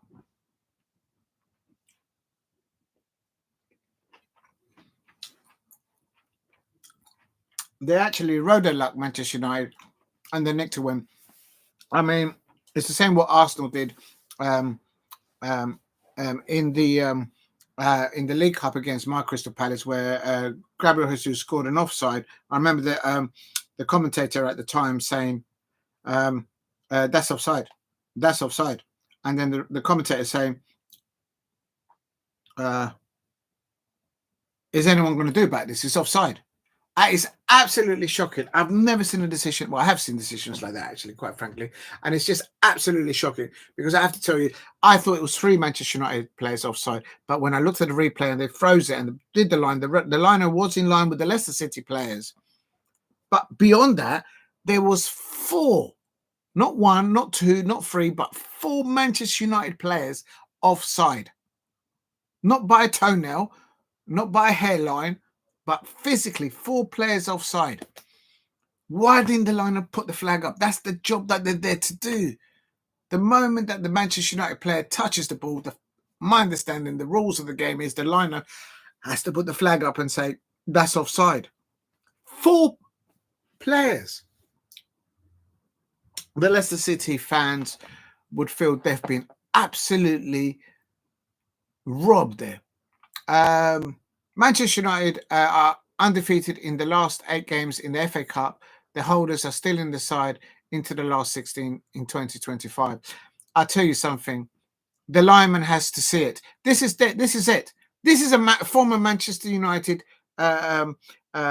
legend, Roy Keane, on ITV. He says the lineman has to see it. Harry Maguire been offside. United got out of jail tonight. That's the quoting of Roy Keane on ITV. Big up to ITV Sports. Listen, I have to say, I echo there what Roy Keane is saying. I'm going further than that. It wasn't just Harry Maguire. There was 3 other Manchester United players offside. But I guess it's all for the newspapers and tomorrow's news. Yeah, it's not going to matter. But I'll tell you something. That's even worse. You know what? To lose on penalties because you missed a penalty, then it is what it is. But to actually lose because you've been stolen the opportunity to go into a penalty shootout, that, what did Damo said earlier on? Damo 1168. It's that's pony. That's absolute pony. Absolute pony. I absolutely agree with that expression there. Absolute pony. And Manchester United fans out there, they've got away with that one. I would have been furious if I had gone to an 8 p.m. kickoff at Old Trafford, all the way from South London. And actually, the Leicester City away fans, they've travelled even further because they're in. Do you know where Leicester City is? At the bottom of East Anglia. They've travelled even further, and to be robbed in the last minute of added time. Please keep hitting the likes and subscribe at DLC Palace. I think me and Damo 1168 we jinxed it because I wanted it to go to penalties, and so did him, and we jinxed it. We absolutely jinxed it. Oh, what are they? What a watch along! I'm telling you, absolutely shocking. If you're new to the channel, please subscribe at DLC Palace. Help me get to 2,000 subscribers, and if you can, help me get to 10 likes today during the live watch along. Thank you very much for hitting me 5. I mean, to get anywhere near 5 is amazing for me, so thank you very much. I really appreciate that.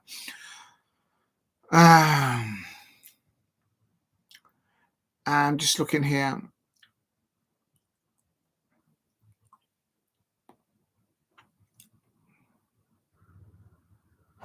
Oh, 1 minute. Let me just check something. Make sure that this is okay. And I'm going to do a little conclusion on the match. And I have to say, unbelievable scenes there.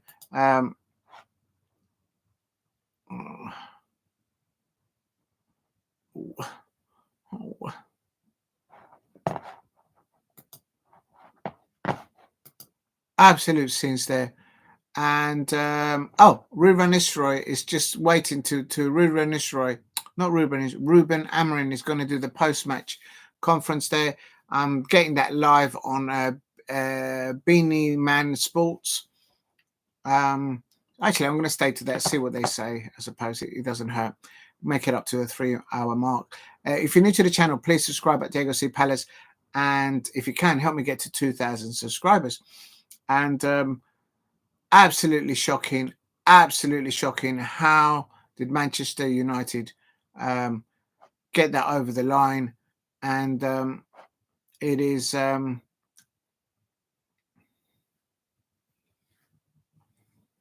watching. How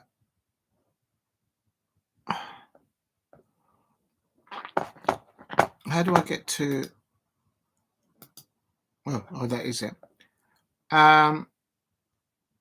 Absolute scenes there. If you're new to the channel, please subscribe at Diego C Palace, and if you can, oh,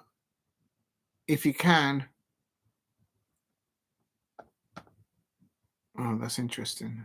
That's very interesting indeed. Oh, my back is hurting. If you're new to the channel, please subscribe at Diego C Palace. Just waiting for the reaction. I better plug in the headphones, I suppose. Otherwise, people are going to hear it.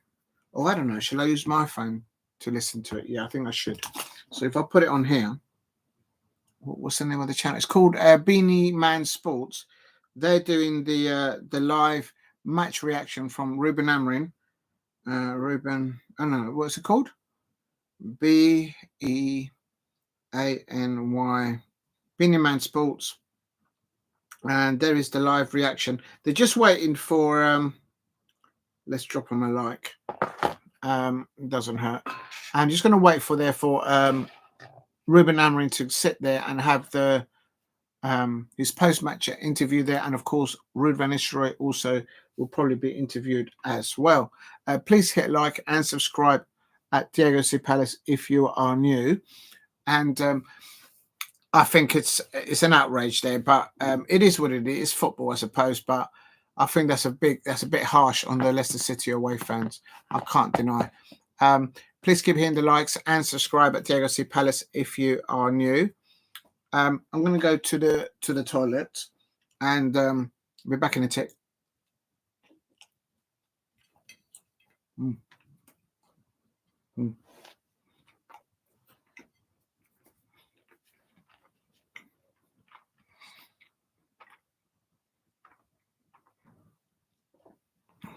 I better put in the chat, I suppose.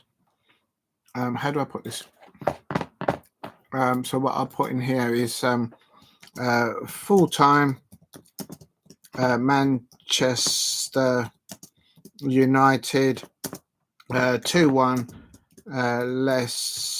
Leicester. Oh,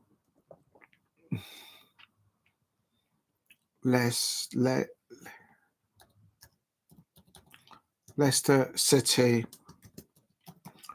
1, and then back in a moment. Toilet break, and after then reaction to both managers after the match. I think it's just absolutely ridiculous. All that football played, and it's been decided by terrible officiating. I thought it was 3 Manchester United players offside, and when I watched the replay on ITV Sports, Roy Keane agreed with me. Not only did Harry Maguire was offside, there was 3 other Manchester United players physically offside. And if you look at the replay and the line that was drawn, the lino was clearly in line with the Leicester City player. So he was in the right position. So all he has to do is just look to the right. There was 4 Manchester United players offside. And the reason why he didn't raise the flag for offside is because he's used to waiting for VAR to do the decision for them. Absolutely shocking, and that is disgraceful for the Leicester City away fans. Imagine going all the way from Leicester City, all the way at Trafford for an 8 p.m. kickoff. It's 10 o'clock. They won't get back onto the bus for another 20 minutes or so. They're not getting back to Leicester until probably 4 or 5 o'clock in the morning, if they're lucky, with this bad weather as well. I'm just going to the toilet, everyone. Please help me get to 10 likes. We'll be back in a minute. Absolutely shocking. Absolutely shocking. Please hit a like and subscribe at Diego C Palace if you are new. And we're back in a minute. Just going to the toilet if I can get energy in my toilet. Can you guys see me okay? Yeah, right. I'm just going to the toilet. We're back in a minute. Oh, my legs have gone to sleep. I can't move. Right, here we go.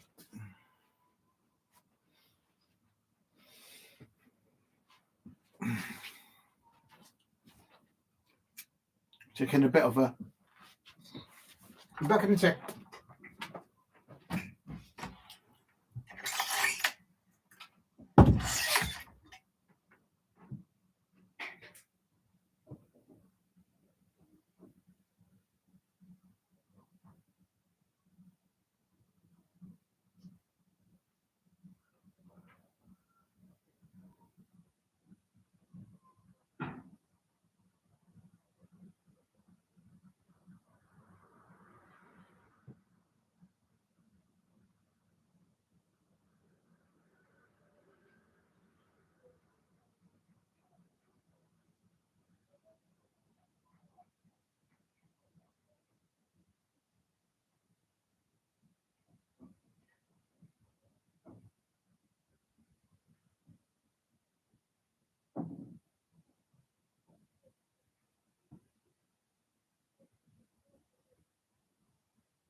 Big up to everyone there in the chat. Thank you very much. Oh my God, there's over 5 people watching. Thank you very much for staying there, and just waiting for the reaction for the live reaction from, of course, Ruben Amorim and both Ruud van Nistelrooij at the post-match interview. It is live on the YouTube channel, the official webpage channel on YouTube for Beanie Man Sports. Just waiting for that to kick off there, and I have to say it's just one of those, I suppose. You got to feel for the Leicester City away fans. Imagine travelling all the way to Old Trafford for an 8 p.m. kickoff and be done over by the lino.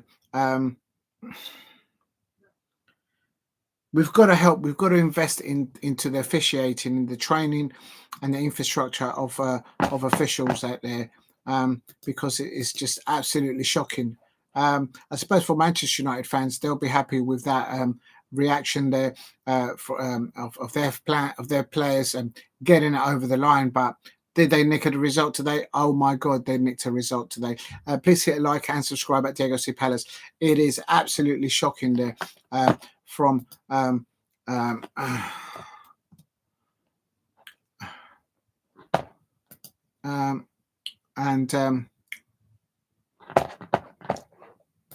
let me just see what's going on here. Sorry.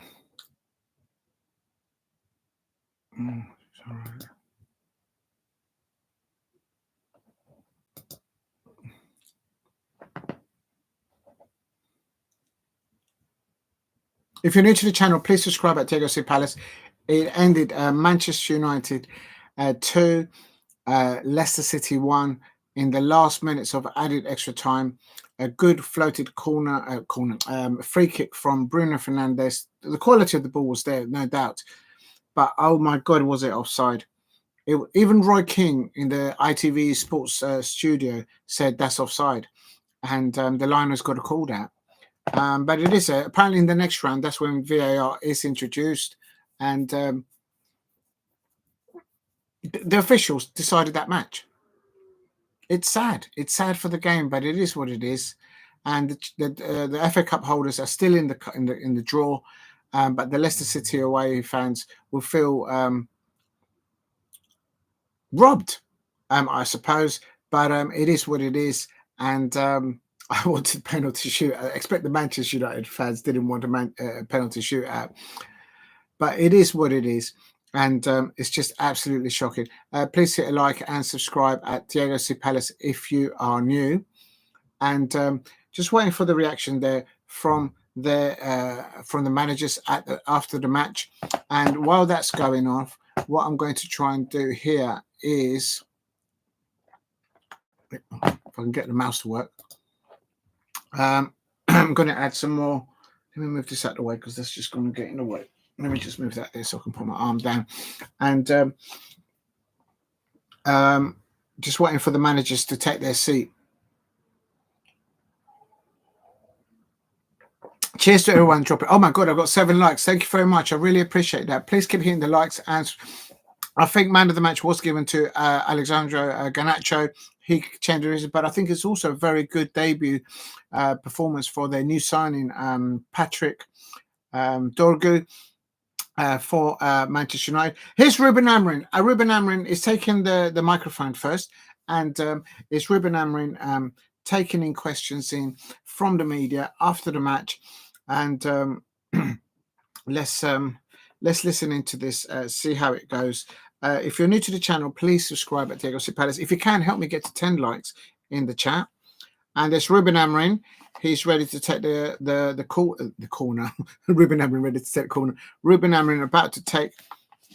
Here are the questions coming in.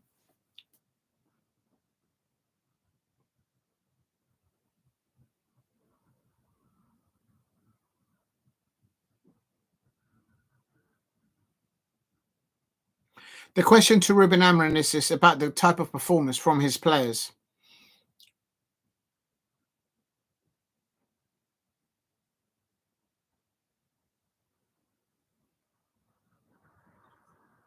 The reply from Ruben Amorim.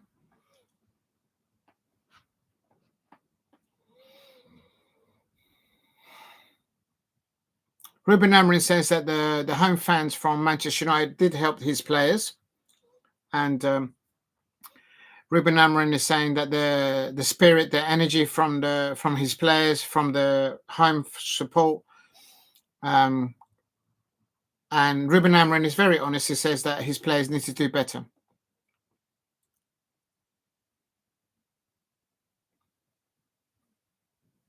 They asked him about the transfer window. The transfer window's gone, mate. Why are you asking a question about that?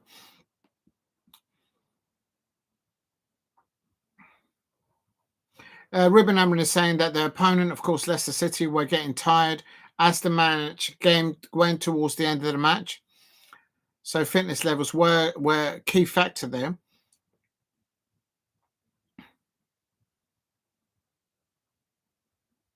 On Patrick Dorgu debut, the question is.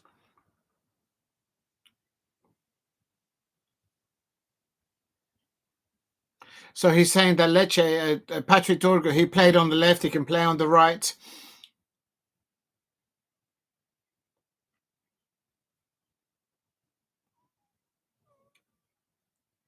Ruben Amorim saying it's a different league for Patrick Dorgu.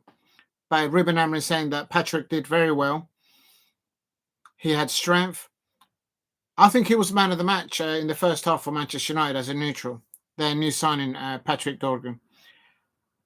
So Ruben Amorim is very happy. He can play. He can play with both edges. He can play on the left and the right. I think Ruben Amorim is it's got a bit of a cold.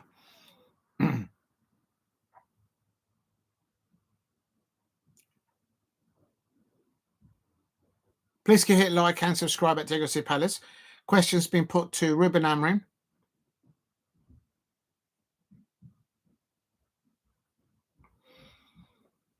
If you can, please help me get to 10 likes in the chat.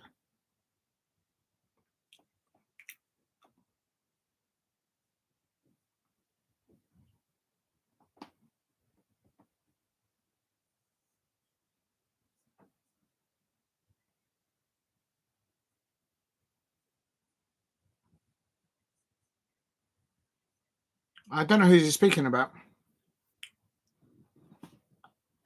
They need to put the microphone closer to the people placing the questions.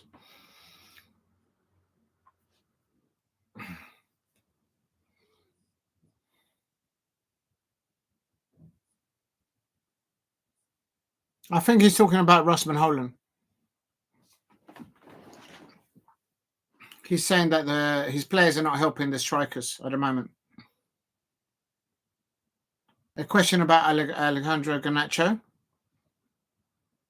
Please hit a like and subscribe at Zirkzee Palace. This is a response from Ruben Amorim after the match.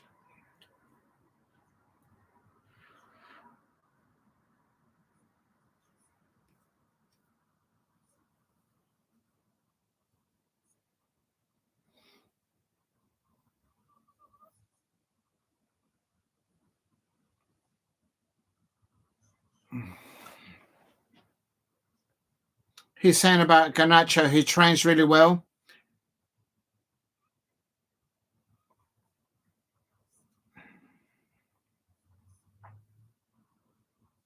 He's very Ruben Amorim is giving high praises of Garnacho, and he's still improving, he says.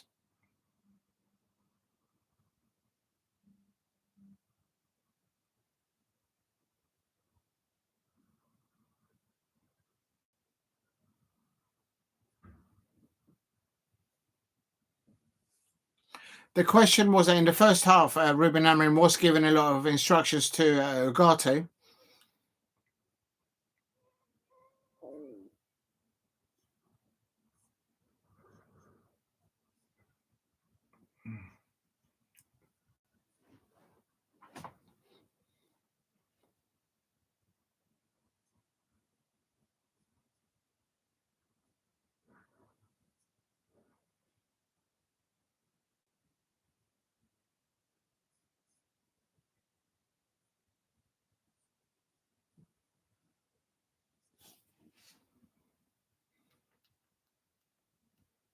Right, Ruben Amorim is saying that Patrick Dorgu, for his previous club, he played a lot of games on the left-hand side.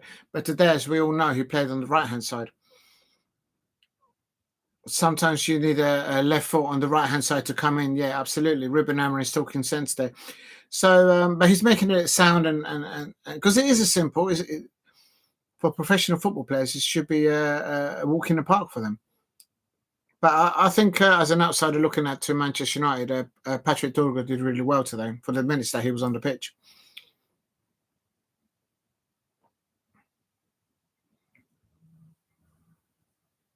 Ruben Amorim saying that his Manchester United side, they need a lot of things. He's saying that they need to improve he needs to improve their energy. I said that at half time. There's not enough energy and intensity from the Manchester United players off the ball. Yeah. Ruben Amorim has just admitted, it's just acknowledged that with VAR, that wouldn't have been a second goal for Manchester United.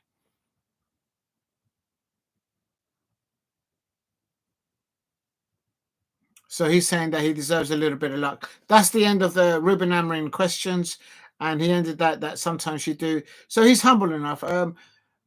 He's honest enough. Ruben Amorim there. He tells the reporters there that sometimes his side do need a bit of luck, and today they got a bit of luck. But at that line, why didn't they put the flag up? It wasn't just one. I thought it was three. When I looked back, it was 4 Manchester United players offside. Not by a toenail, but all 4 physically offside as the ball came in. I'm in South London and I can see it.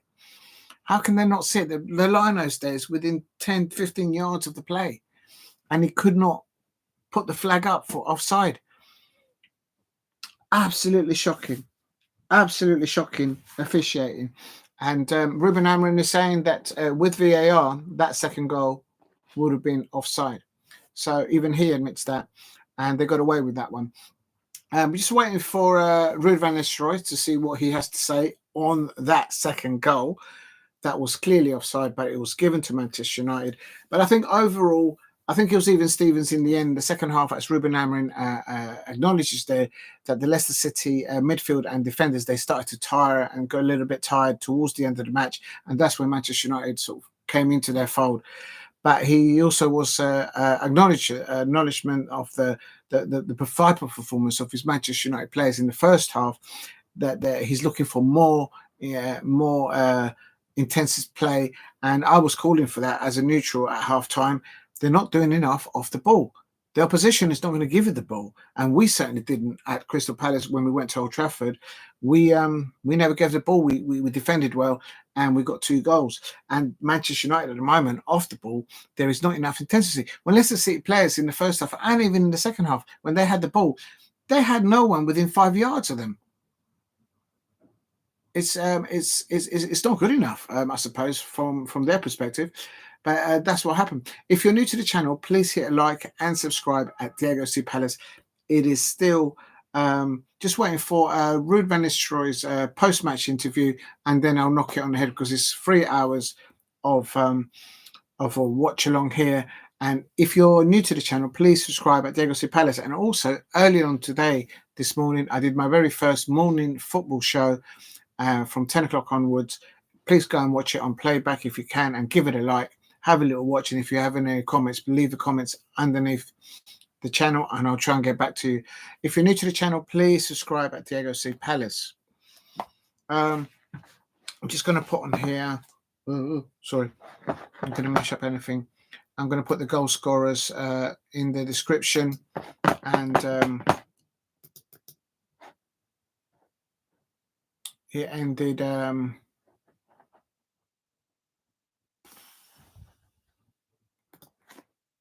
Let me put in here Manchester United. It was 2-1 Leicester City. I'm going to put in here full-time result. Full-time result. Right, that's a full-time result. I'm putting that in the description. I'm just going to say that I'm just waiting for Ruud van Nistelrooij to speak to the media after the match, and then I'll relay that back to you all. And it's on Sky. it's on YouTube on the official webpage of Bainiman Sports. It is live, and just waiting for that live response for Ruud van Nistelrooij. I've just spoken of what Ruben Amorim has spoken to the media, and in the description I've put in, just adding some stuff there. I'm going to put in the goal scorers for Manchester United. Manchester. Oh, it feels if you spell Manchester. Why am I stretching there like a Manchester United goal scorers. Just adding all this stuff to the description in case anyone wants to look at it. And of course, the first goal was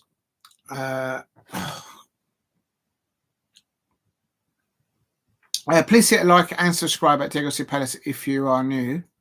Just waiting for Ruud van Nistelrooij to take his position in the seat and to answer questions to the media.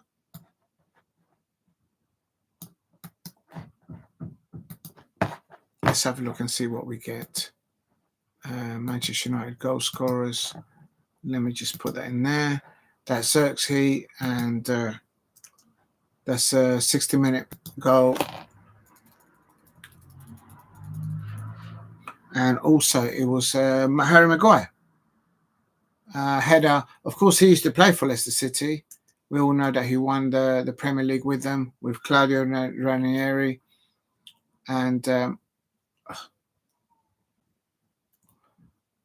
right, that is the Manchester United goal scorers. And there was one assist, of course, for that free kick for Bruno Fernandes on 93 minutes plus.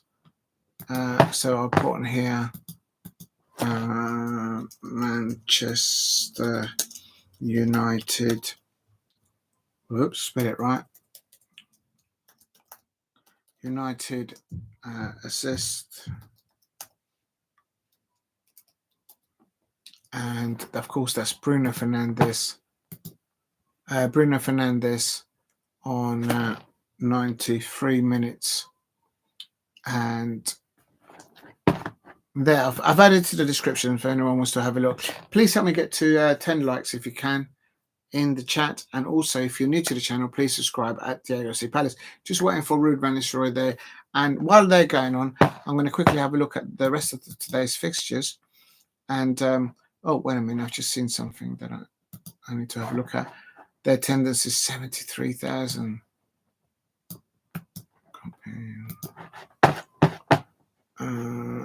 Let me just edit that. I've only that.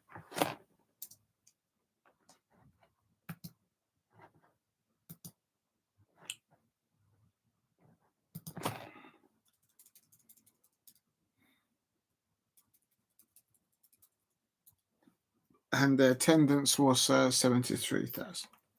Just putting that on there for anyone who likes that kind of a stat. If you're new to the channel, please give us a subscribe, and if you can, drop a like.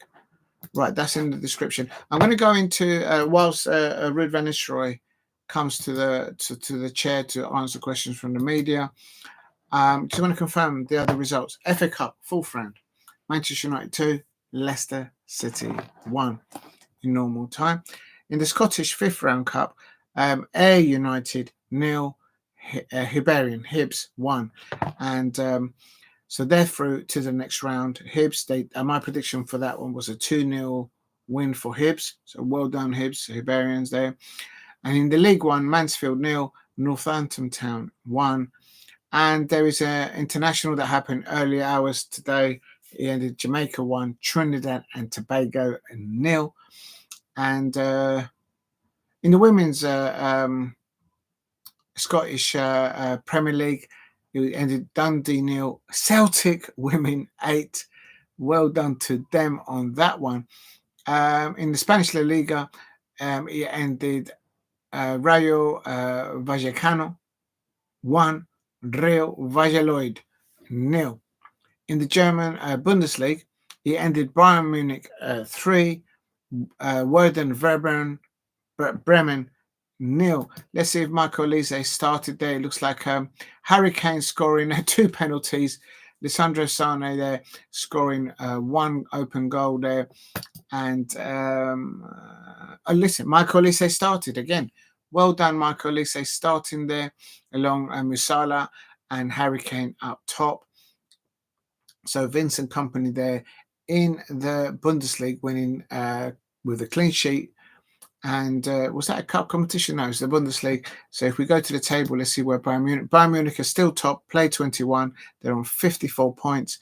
They've won 6 games on the bounce. That's Vincent Kompany's got. And Bayern Leverkusen, who, of course, is Xabi Alonso, managed by Xabi Alonso. They're still to play this weekend's fixtures, but they're on 45 points. So, and Eric Frankfurt, where Marmoush came from, that's now landed at Manchester City. Eintracht Frankfurt, they never paid a penny for Marmoush, who's landed at City. And a year and a half later, they sold him to Man City for, I think, 60 mil or 60 million euros or something like that. So that's that one. Well done to Michael Olise. He didn't score, he didn't assist, but he's on a winning side, therefore, and he's starting. I'm glad to see Michael Olise starting. He's not a bench player. And in Italia Serie A, Fabregas, Cesc Fabregas, the manager of Como, he's unfortunately lost 1-0 to Juventus. Koulibaly, they're scoring from open play and also a penalty. And Cesc Fabregas there, a difficult task there with minimal resources there against a very quality Juventus side. It ended Como 1, Juventus 2. Just waiting for Ruud van Nistelrooij to come and answer questions from the press, but I'm going through the other results. Juventus going up now, having played 24 games, up into 4th place with 43 points. They are behind Atalanta, Inter Milan, and Napoli, who are, of course, managed by Conte. They've got the likes of Scott McTominay. They're doing absolute bits there. And Romelu Lukaku, to name a few players there, of Napoli.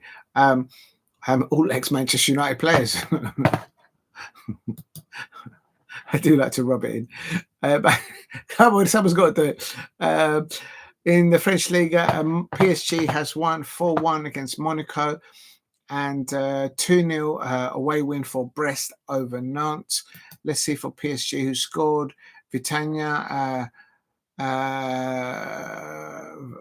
Vachrat, Slisha, I can't pronounce that, and Dembele, who used to play for Tottenham. He's on the scoring sheet. Oh, he got 2 goals today. Blimey.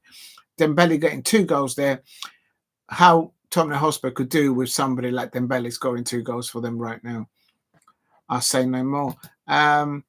Luis Enrique there, the manager of PSG, with Dembele playing up top in the number 9 position. Well, there you go, man.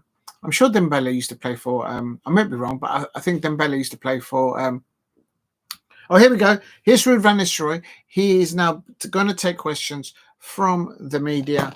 And if you're new to the channel, please subscribe at Diallo. Help me get to 10 likes. You can watch and listen to this one free. It's on Beanie Man Sports, the official YouTube, Beanie Man Sports. Here we go. This is the questions.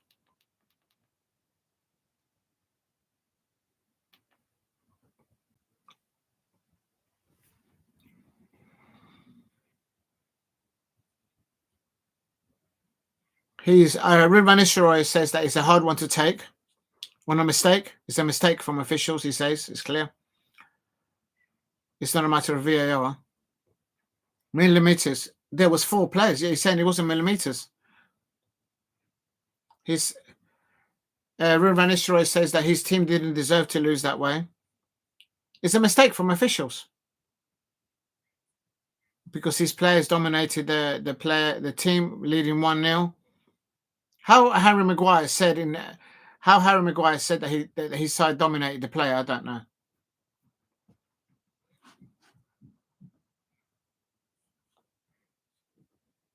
Ruud van Nistelrooij is talking the way his players.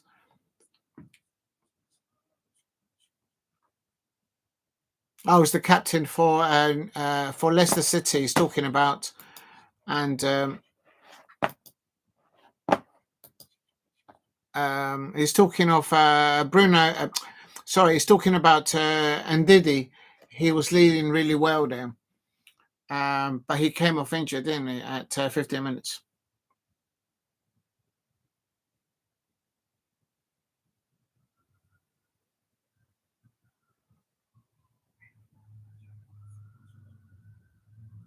Ruben Van Nistelrooij says that the general overall performance of his players was very good, and so there's got to be a positive.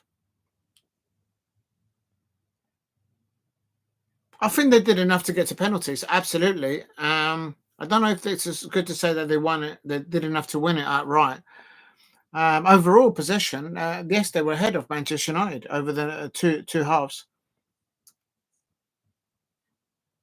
Ruud van Nistelrooij is saying that his players are capable. They have the belief to compete, to compete away from home, and Ruud van Nistelrooij is looking for consistency in their performances, and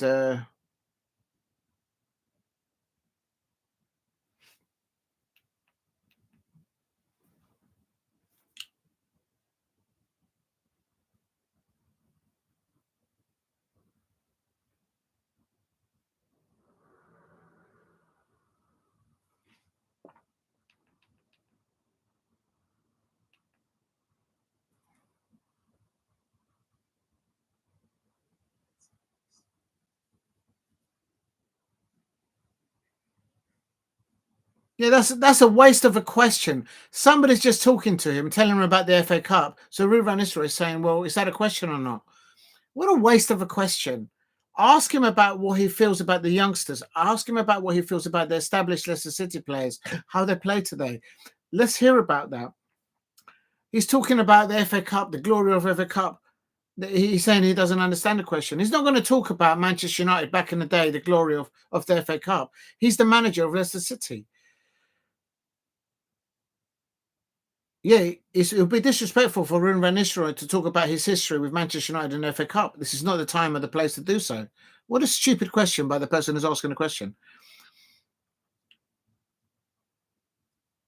That's it. Now they're talking about the intensity that they were doing on the ball, off the ball, in the first half, and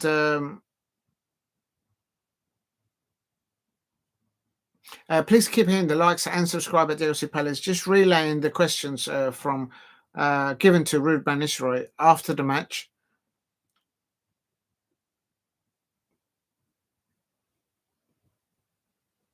Did he get an explanation from the officials? Is the question. One, you can't turn it back, Ruud van Nistelrooij says. So they have to live with it. Two, we're all humans and we make mistakes. But at this level, it's not good enough.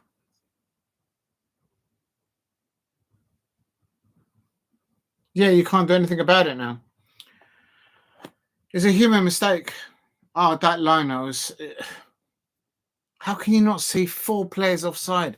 And it wasn't a margin. That's what Ruud van Nistelrooij was saying. It wasn't just little like a toenail. It's 4 players physically offside. You put your flag up. That's what you're there for to do.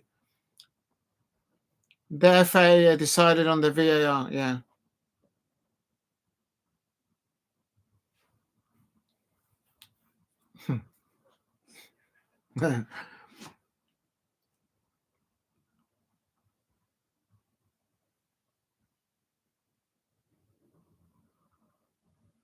Ruben Nistelrooij, it's a good question. Ruben Nistelrooij, Ruben Amorim mentioned that Leicester had changed their attacking formation, so that question has now been put to Ruben Nistelrooij. So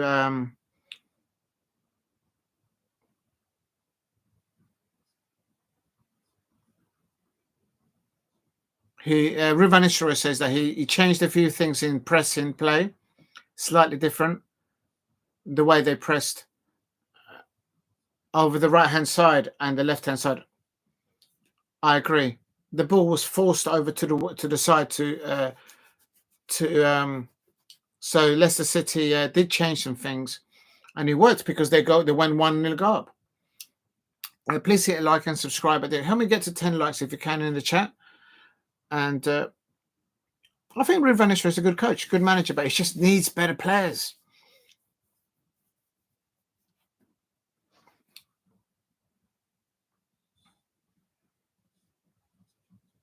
Ruben is saying that his players handled different situations from the wings, from width play coming in centrally. He's saying that his players communicated well throughout the match.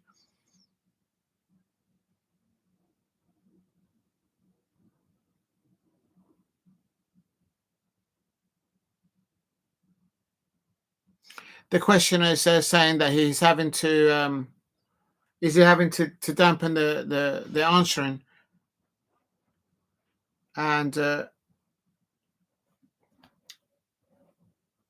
Ruben is saying that his whole team is prepared for this match, and they've put in a performance in the first half, and it's been decided on an obvious clear mistake, quoting his words. He's saying that it's unacceptable, and unthinkable at this level, but it does happen when it happens to you. Please hit a like and subscribe at Diego C. Palace if you are new. Yeah, he's saying that his team didn't deserve to be knocked out of the FA Cup like that.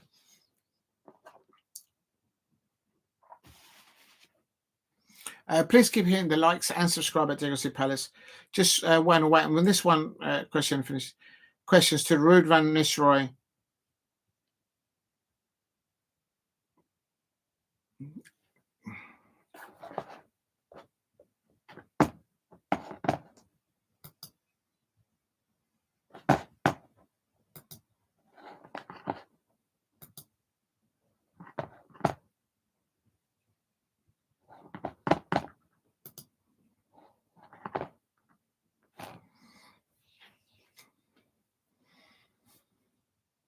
He's saying that he knows the characteristics of his players.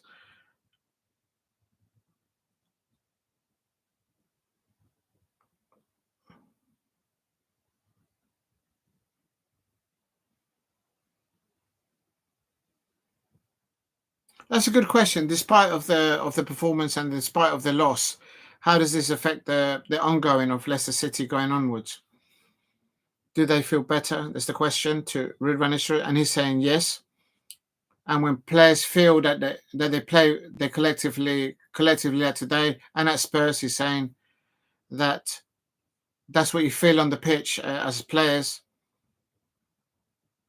and it gives them a strength and a belief that they can compete in these levels, and it's the matter of consistency of the.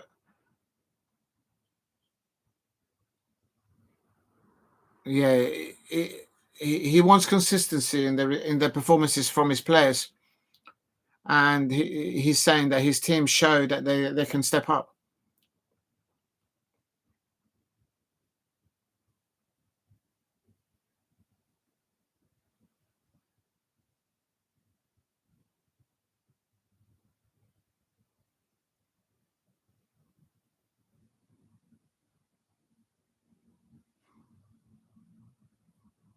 What was it like to come to Old Trafford? His response that he was so determined and focused to perform with his team. He blanked out everything from before of being at Manchester United. He has to, because he's the manager of Leicester City. He cannot be in one side and then the other side. He has to focus and support his players. He blanked it out. He was focusing on the preparation, the halftime after the game, and he's complimented his team for his efforts, from their efforts. So Ruud van Nistelrooij blocked out the previous memories and history that he had with Manchester United, and he has to. He's the manager.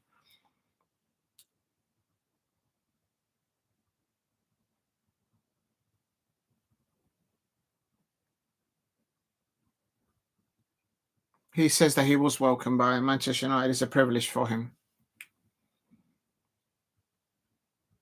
He's praising the Leicester City away fans. They've been robbed. They've been so robbed today. Unbelievable.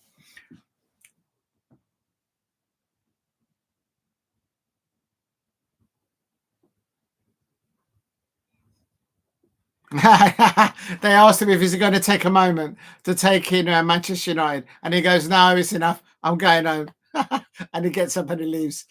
I like Ruben. He looks a very honest, very direct manager and coach, and he clearly is disappointed. He's clearly absolutely disappointed that how an official can make not just a little mistake. It wasn't just an offside of lines. It was a clear offside. It wasn't a marginal offside.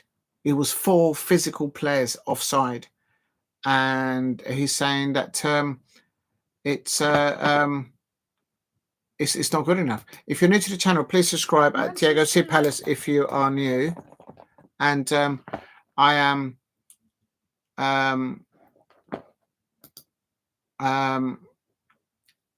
I'm just thinking to myself that Manchester United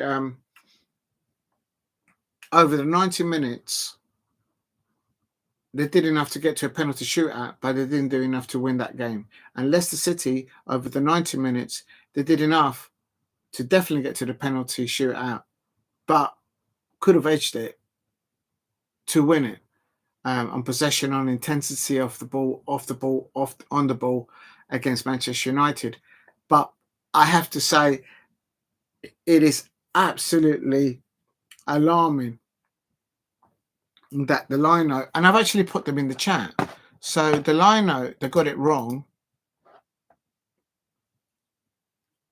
Right. One of the assistant referee was Matt Wilkes, and the other one was Stephen and Meredith.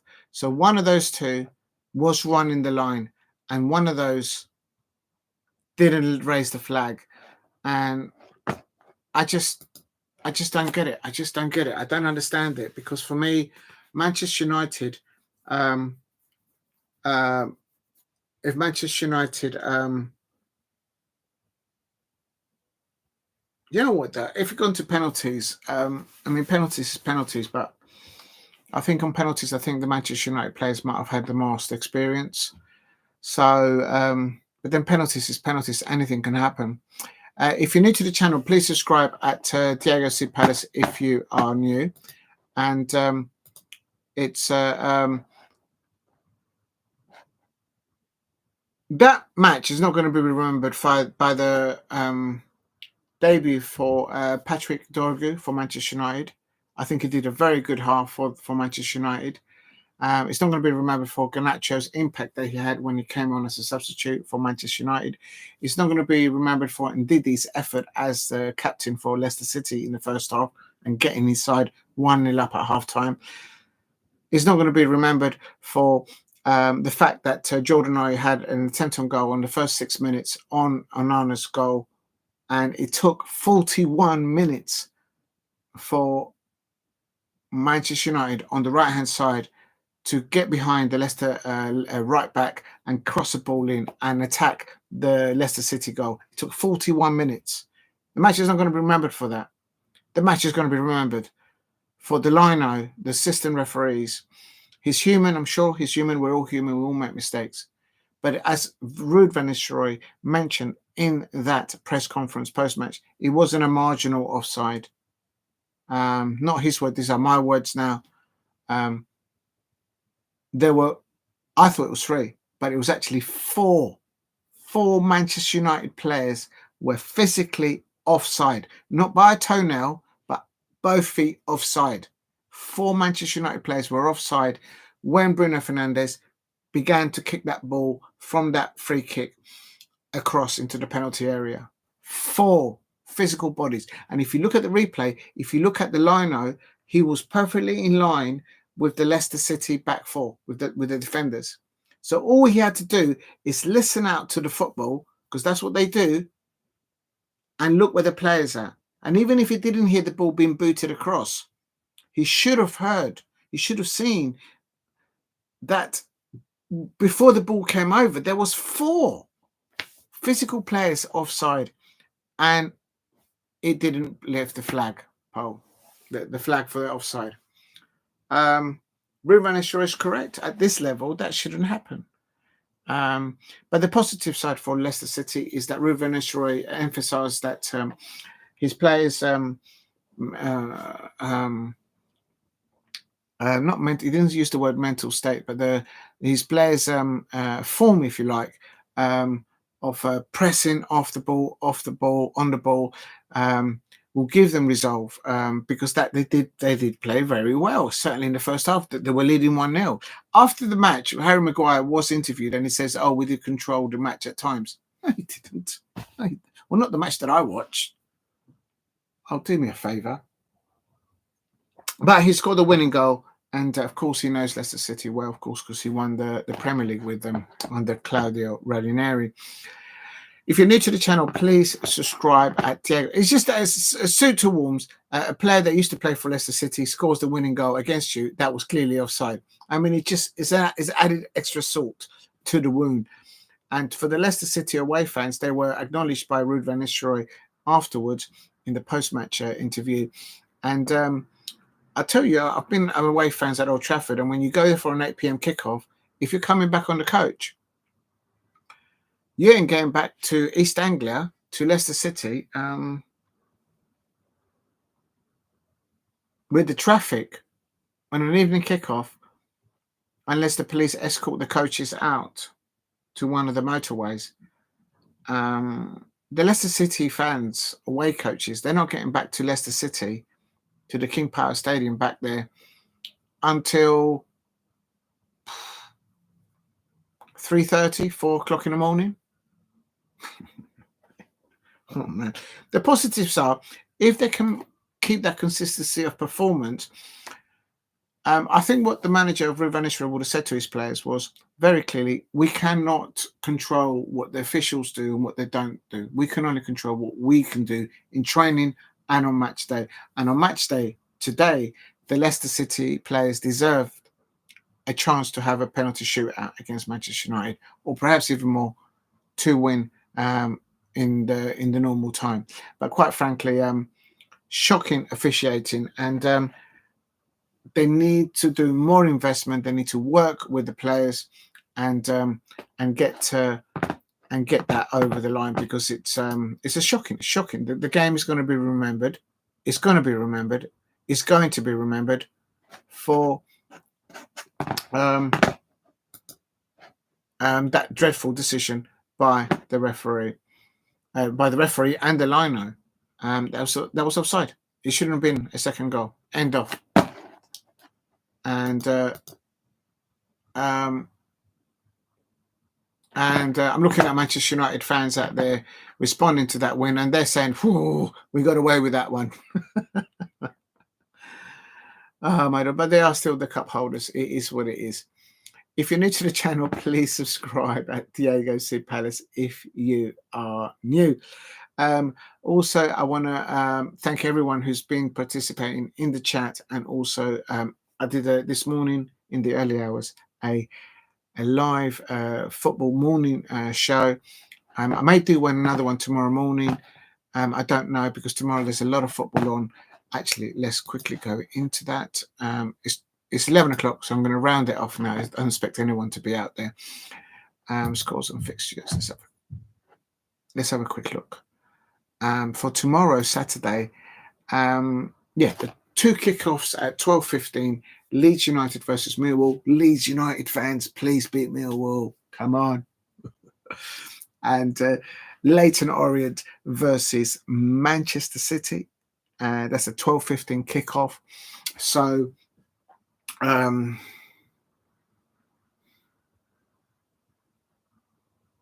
then the rest are 3 p.m. kickoffs. And there's a 5:45 kickoff, Birmingham City versus Newcastle United. That looks quite tasty. And then the last one, Brighton versus Chelsea at 8 p.m. And I have already done my predictions. I've got them here. And I'm not going to read them all out again, because I did that last night into the early hours, and I'm a little bit tired. So there's a lot of football on tomorrow. And then, of course, on Sunday, there's the women's... what is the FA Cup on?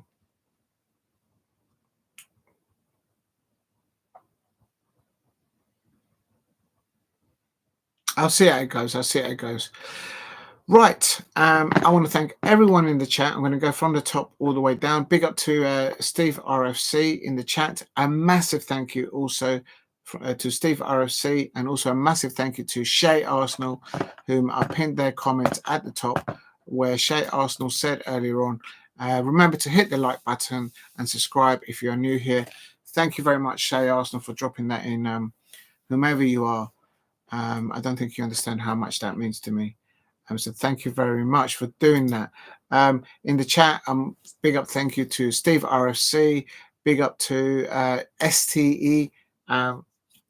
They got me to sing a little bit to the Spice Girls Wannabe. I completely butchered that song up. I can't sing that. And STE there. And also a massive thank you to Damo 1168, a gentleman there. Big up to you. And saying Manchester United are pony.